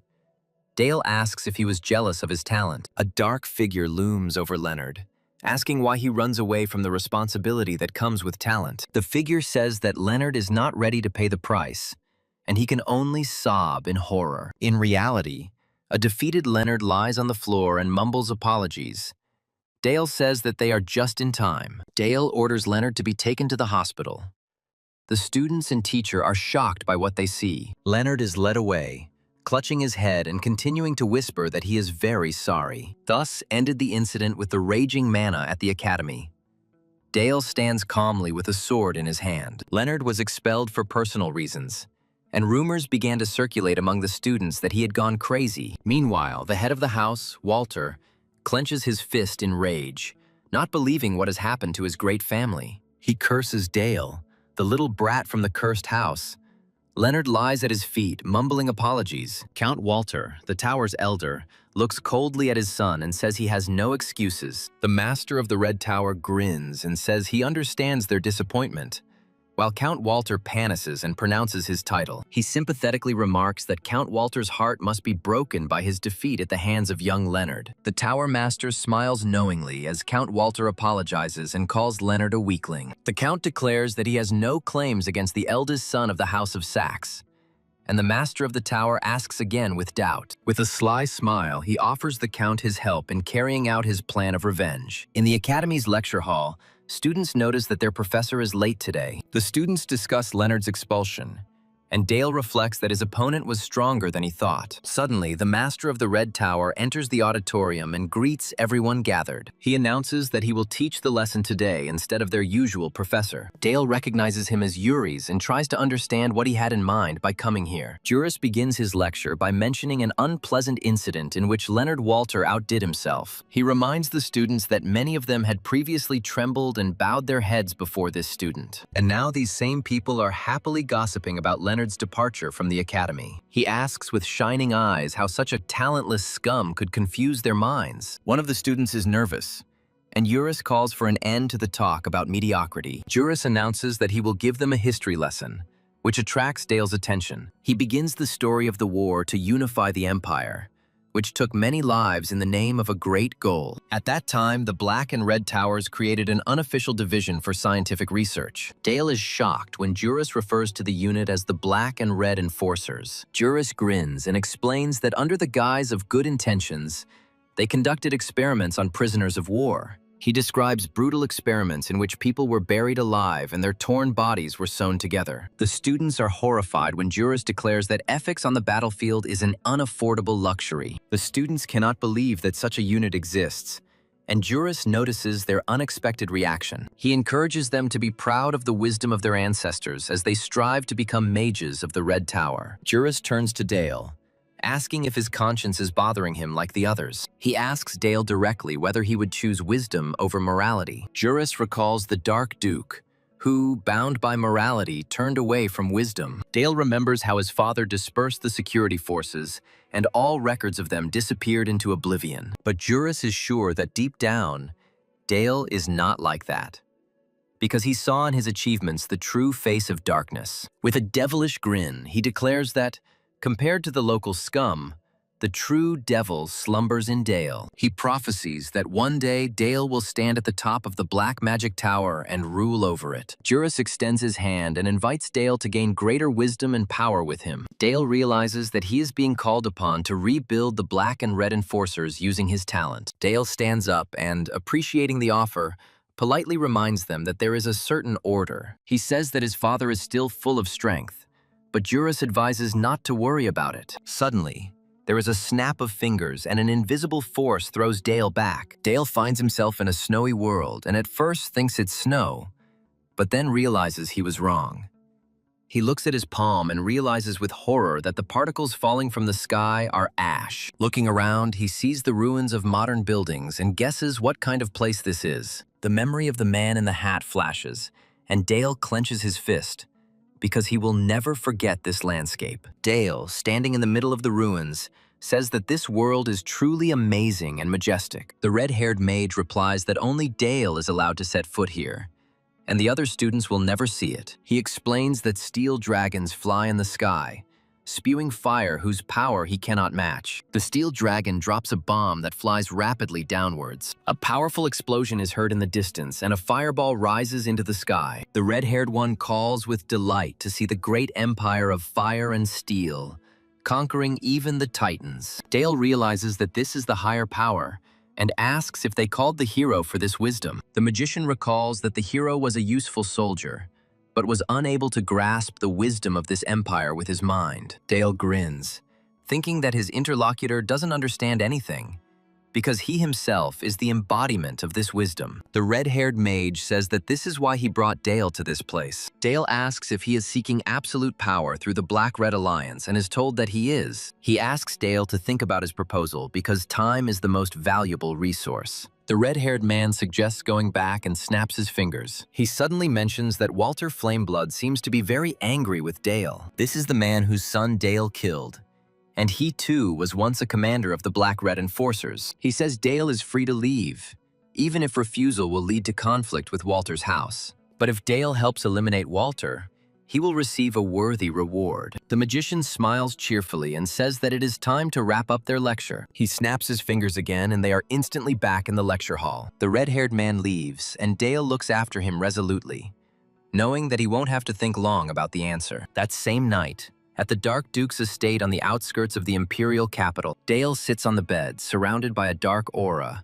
and remembers the piles of ash and the ruins of the city. He realized that showing that world was a warning, and refusing meant he would be next. Dale grits his teeth, determined that he will never again allow anyone to use his life for their greater purposes. Teacher Sepia bursts into the room and Dale looks at her in surprise. Walter stands in the destroyed room, saying that he thought Dale would escape. Walter, surrounded by flames, menacingly asks if Dale is ready to face the consequences. He stands at full height, his hand engulfed in flames, and looks at Dale with disdain. He calls Dale a pathetic bastard of the Sachs house who dared to ruin his son's life. Dale stands before Sepia, protecting her, and prepares to face the consequences of his actions. Walter attacks, releasing a powerful blast of fire. Teacher Sepia steps forward and is enveloped in blue protective magic. She turns to Dale with a smile and reminds him that she promised to protect him. Walter recognizes her as the Blue Tower Elder, who is rumored to have fled to Sax's house. He chuckles, saying it doesn't matter as long as the Lord of the Red Tower is on his side. Walter declares that no one will stand in his way and charges forward. Sepia creates a wall of ice that blocks his fiery onslaught. Behind Walter, Dale notices bodies lying on the floor and thinks that they are victims of experiments.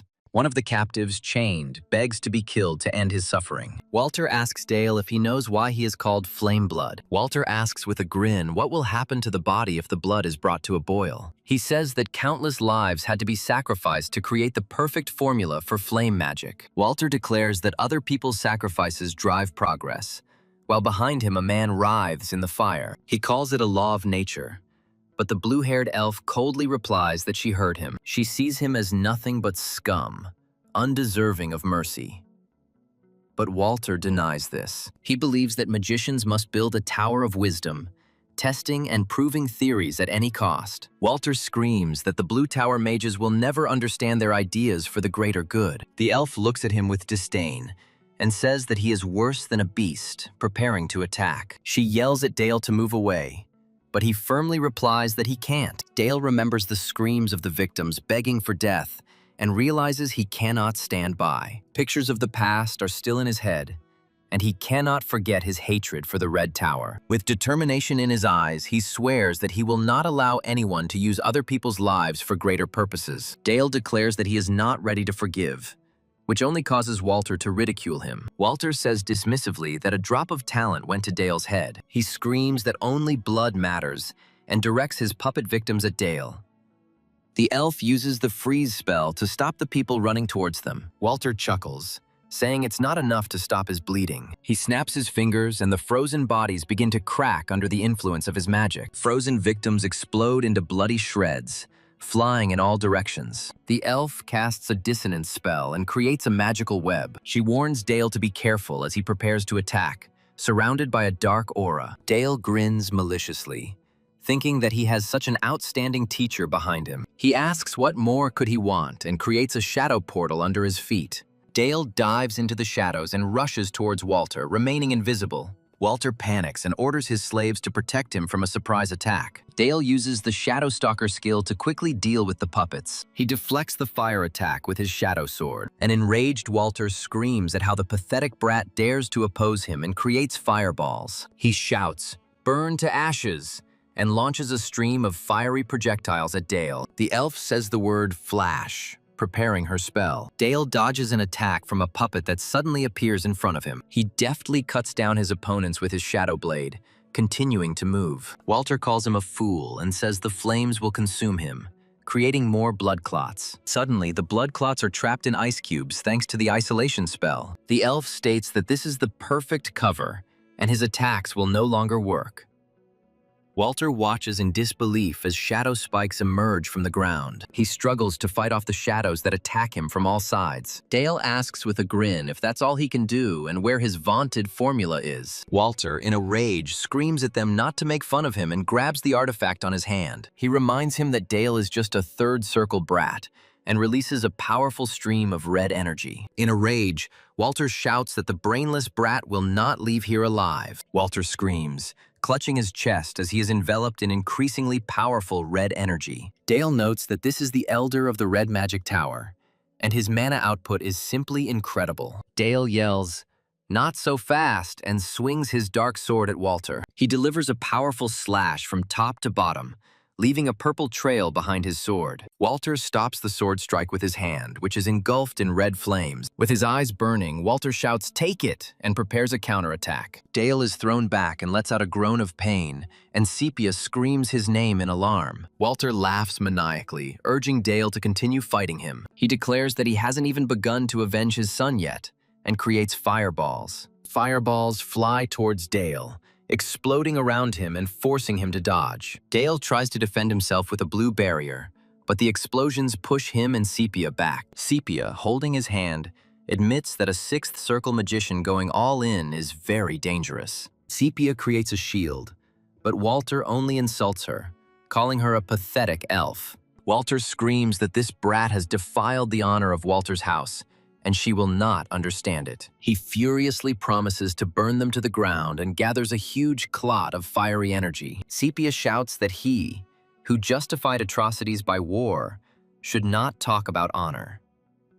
Walter asks with disdain what she could possibly know. He declares that he will start with her filthy mouth and directs fireballs at them. The two companions flee from the fire, realizing that the protective shield has a limit. Walter watches them hide behind the barrier and wonders how long they can hold out. The shield cracks under the onslaught of fire, and Dale realizes that he cannot move forward like this. Dale is looking for a way to turn the whole situation in his favor in one move. He turns to teacher Sepia with a request to simply hold the front. Walter scoffs at the attempt to stop his attack with a pathetic barrier. He promises to show them the ultimate technique of fiery blood and burn them along with the barrier.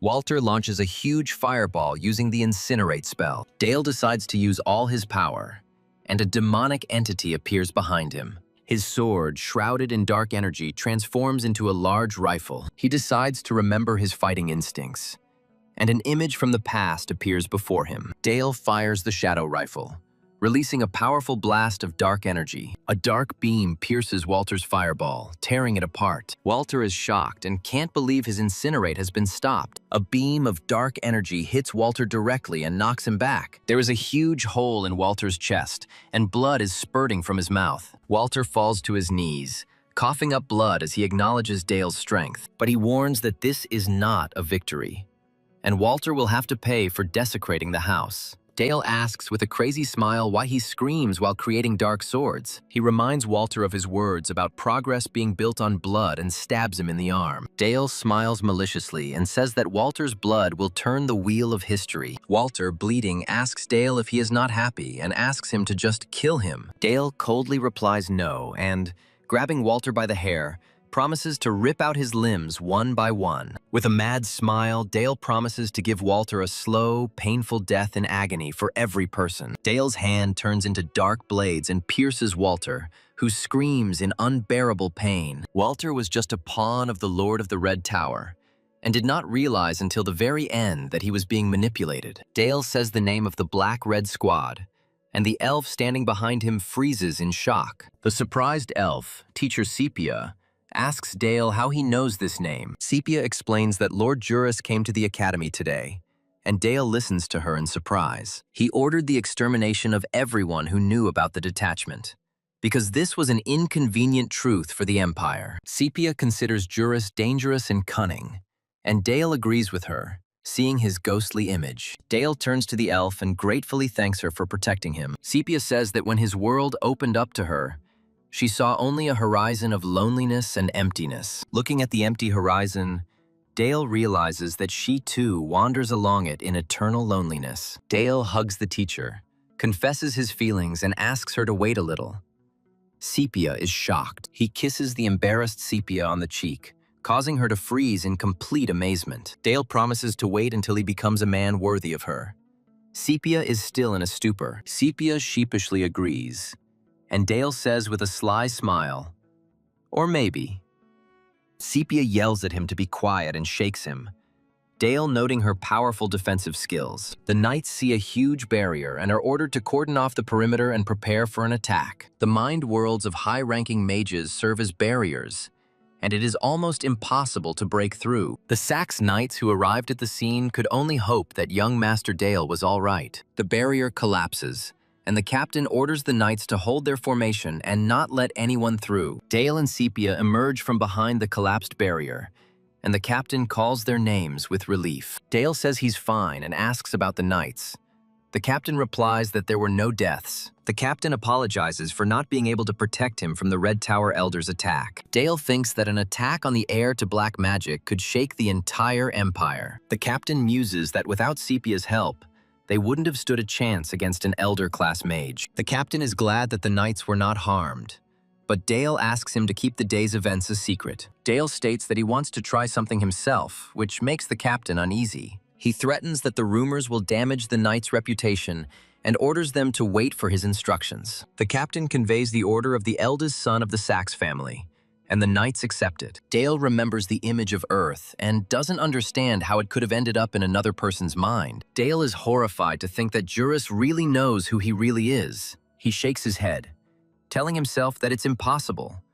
Otherwise, Juris wouldn't have stopped. He remembers how he was treated in his past life and doubts that his new status has changed anything. Dale decides that Juris doesn't know him, but wants to get the Dark Lord and tries to understand his goal. He decides that it is time to flee the capital because his game of being a student is over. At the same time, in the castle of the Duke of Saxe, the head of the family sits at his desk. The Duke is informed of the visitor. Hearing the name Ray Juris, he thinks for a moment. The Duke allows the visitor to enter, and the young man stops in front of a huge door. Ray Juris, the heir to the Red Magic Tower and the Marquise's adopted son, appears before us. Once upon a time, the Crimson Lord forced gifted children to fight to the death, and Ray was the only survivor. Everyone knows him as the son of the Marquise, but in reality, he is only a puppet, completely submissive to the will of his master. To most, Ray was a commoner. But the Dark Duke was one of the few who knew the true reason for his choice. Ray enters the office and addresses the Dark Duke, who coldly orders him to speak. Ray begins his story by mentioning that his father and His Majesty the Emperor share a common goal. The Duke interrupts him, saying that Ray is talking too much and demands that he get down to business. Ray presents the Duke with a scroll containing a list of the Black Tower's employees. The Duke asks what Ray wants in return, and he asks the Black-Red Squad to assist in their capture. The Duke explains that the Emperor desires the complete destruction of all participants and information about a certain event. He speculates that among the Black Tower rats, there are commanders of the Black-Red Security Forces unit. The Duke agrees to the terms and takes the list, pleased with the quick resolution of the issue. He unties the scroll, thinking that the traitors who have allied themselves with the Red Tower deserve death. Now it will be easier to identify targets. Suddenly, a guard knocks down one of the prisoners. Several people are kneeling before the Duke, and one of them is crying out in despair to his lordship. The Duke coldly asks if he is asking for mercy, and the prisoner begs him for mercy. The man clings to the Duke's leg, promising eternal loyalty and his life in exchange for salvation. The Duke reminds him of the fate he had prepared for his son, leaving the prisoner in shock. The prisoner understands that he will not be spared, and he smiles bitterly at his foolish hope of salvation. He begins to laugh, calling the Dark Duke a disgusting and hypocritical man. The commander accuses the Duke of sacrificing prisoners for experiments and shedding blood. He screams that the real monster here is the Duke, and he won't be able to escape his past. The prisoner asks if the son will be proud of his father after learning the truth. The Duke calls upon the Grim Reaper. The Grim Reaper appears behind the Duke, and the captive screams that the mask has finally fallen off. He continues to mock, claiming that the Duke is a true monster and no match for him. The Duke directs dark energy at the captive, while the Grim Reaper behind him prepares to attack. The prisoners are defeated. The Duke gives the order to get rid of them all today. He frowns, thinking to himself that he doesn't want Dale to see this. Sometime later, the majestic castle of Saxe is shown, bathed in sunlight. A young man with dark hair stands in front of the castle, rejoicing at returning to his native land. The female knight asks him about his fencing training, to which he replies that everything is more or less going well. He suddenly smiles.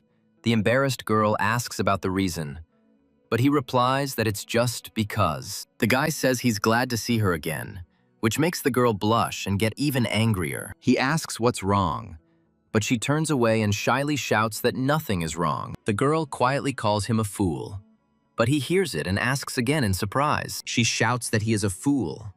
Her feelings for the boy she liked grew every day. On the training ground, an instructor commands recruits as they practice spear strikes. The purple-haired instructor yells at them to keep their center of gravity directly over their feet. The instructor notices the approaching young Master Dale and welcomes him back. They observe the training, and the instructor notes that the recruit's skill and talent are rapidly improving. The instructor thanks Dale for the opportunity, and Dale accepts his words with restraint. The narrator recalls Captain Iones's 100 mercenaries, whose loyalty was based on faith. They decided to stay in the duchy and, under the guidance of the knights, devoted themselves to non-stop training. The recruits greet the young master, and Iones orders them to call him commander from now on. One of the mercenaries can't believe his luck and vows to do everything to live up to expectations. Dale appoints Iones as his deputy, and he happily accepts the new position. Dale notes the fighters' diligence, and one of them confirms that they are training to the point of exhaustion. A pleased Dale says it's time to test their real skills, and the fighters eagerly agree. Dale announces plans to start his own business, saying the infantry unit is just the beginning. Its purpose is to be a military organization for combat, reconnaissance, and special operations. He specifies that it will be a private military organization that will soon become the greatest in its field. The fighters are surprised, and even Iones whispers to Dale that this is the first time he has heard of such a plan. Dale chides Ionesis for playing along and thinks to himself that he was completely serious. He reflects that it doesn't matter whether they understand him now.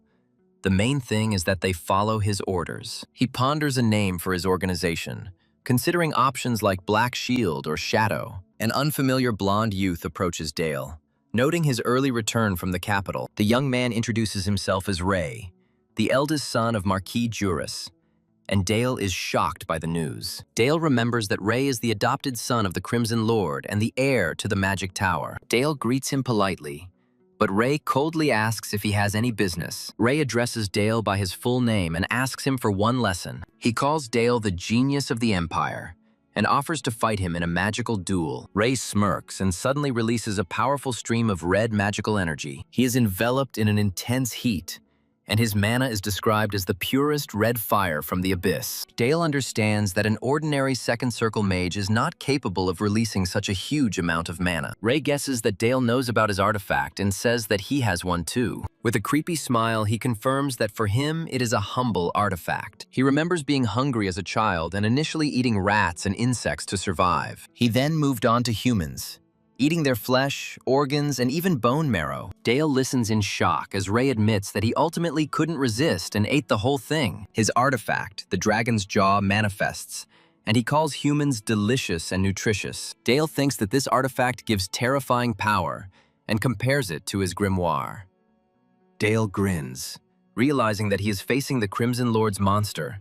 Much to Ray's confusion, surrounded by a dark aura, Dale replies with a smile that he was simply thinking about their similarities. Dale asks if Ray is afraid of another monster, but he only asks again with an irritated expression. Their energies collide, and Dale grabs Ray's hand, surprising him with his strength. Suddenly, a man with long hair appears, and Dale recognizes him as his father, the Dark Duke. Dale explains to his father that they were simply discussing with his son who would inherit the Black Tower. The Duke interrupts their conversation, saying that it is already late, and orders both of them to go to their rooms. Ray obediently obeys the Duke's order and leaves, and Dale is about to follow his example. As he leaves, Ray tells Dale with a smile that he hopes they will be good friends in the future. That same night, Alan returns to his mansion. His little daughter happily greets him. He hugs his daughter Lisa, who is happy about his return. His wife Elena comes up to them and says that Lisa has been waiting for him all day. Alan looks at his wife tenderly and thanks her for her hard work. Elena laughs shyly, surprised by his sudden gratitude. He explains that she makes it a pleasure for him to come home. Later, Elena finds him alone on the balcony, concerned about his condition. He says he needs to take care of some things. She takes his hand and promises to always be with him on his journey. Elena says that she believes in him because he raised Dale well. Alan hugs her and thanks her for her understanding. The action moves to the necropolis, to the Black Magic Tower. This is the supreme elder of the tower, Edgar, a mage of the Seventh Circle. Alan appears before Edgar and greets him. He asks his old friend directly why he betrayed him. Edgar accuses Alan of abandoning darkness and morality. He recalls their successful experiment on soldiers. Edgar reproaches him for rejecting the magic of the Ninth Circle and the truth. He asks if the betrayal was worth losing everything. Edgar screams in rage about the pitiful state of the tower full of cowards. Alan says he doesn't want to kill him, but Edgar insists on a fight. Edgar remembers what a monster Alan was and wishes for his return. Alan replies that he has not become weaker, but simply made a different choice. Edgar, with a sinister smile, asks what could bring the monster back. Alan claims he won't allow this, but Edgar is sure of the opposite. Suddenly an alarm sounds, announcing an attack on the mansion. The attackers want to burn out Alan's weaknesses and bring out the monster within him. The leader calls on his people not to retreat and not to doubt. They attack in the name of the Black Magic Tower and liberation by truth. Edgar gloats, realizing that he hit Alan where it hurt. He begins to prepare a spell, saying that Alan's rank is not important. Edgar's stranger threatens to detain him while the attackers kill his family. Alan unleashes his power in a rage, declaring that he will not allow this to happen. He grows dark wings and asks if Edgar really thought he could be detained. Alan promises to make Edgar regret what he did. Meanwhile, in the mansion, the attackers mercilessly kill the guards. One of the knights shouts in rage, "How dare they attack?" It turns out to be the nimble sword Helmet, one of the defenders. The attackers accuse him of dishonoring the honor of the Night Ravens. In a rage, he calls the attackers pathetic parasites and shouts, "How dare they?" He rushes forward, surrounded by dark energy, and vows to tear them to pieces. Helmet merges with the black armor, transforming into a dark knight, the embodiment of rage. The knight swings his huge mace, claiming that even death will not erase such an act. He promises to shred every bone in his enemy's body. With a powerful blow,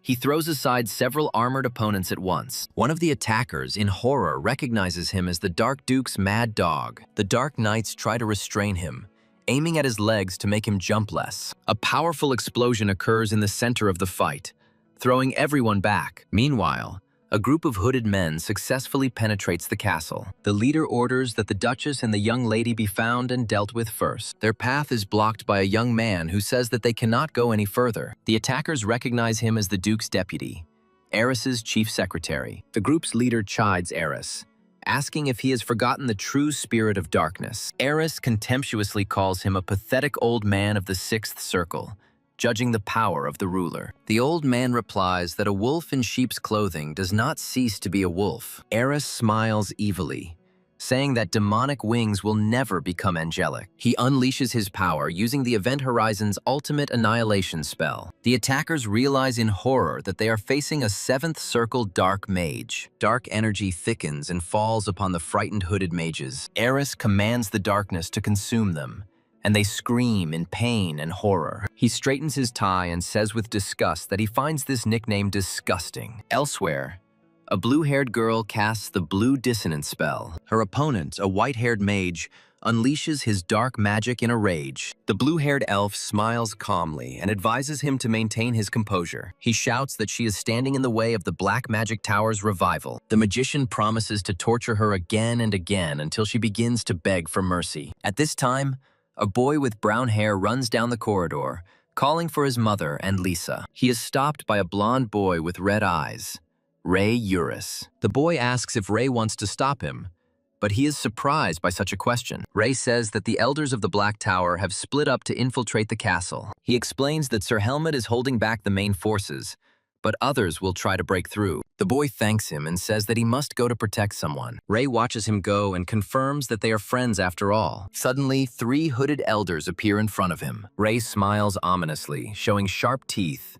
and says that there are many dishes on the menu today. In another room, a man with red hair is drinking wine, and a woman is interested in Ray. The man calls his companion Lady Scarlet, his lovely sister. He reassures his sister that Ray will do just fine, no matter what. Lady Scarlet agrees, and she and her brother raise their glasses of wine. The man on the throne says it tastes good, and the woman is glad he liked it. Looking at his reflection in the glass, the man tells Scarlet that Ray is more than just an adopted son. One of the magicians screams in horror, not understanding how a boy from the Second Circle can resist them. The boy hints that blood is thicker than water. Suddenly, the boy sinks his fangs into the magician's neck, who lets out a death rattle. The boy holds the lifeless body and calls the Sixth Circle mana a delicious dinner. Licking his bloody fingers, he decides to continue the hunt so as not to disappoint his father.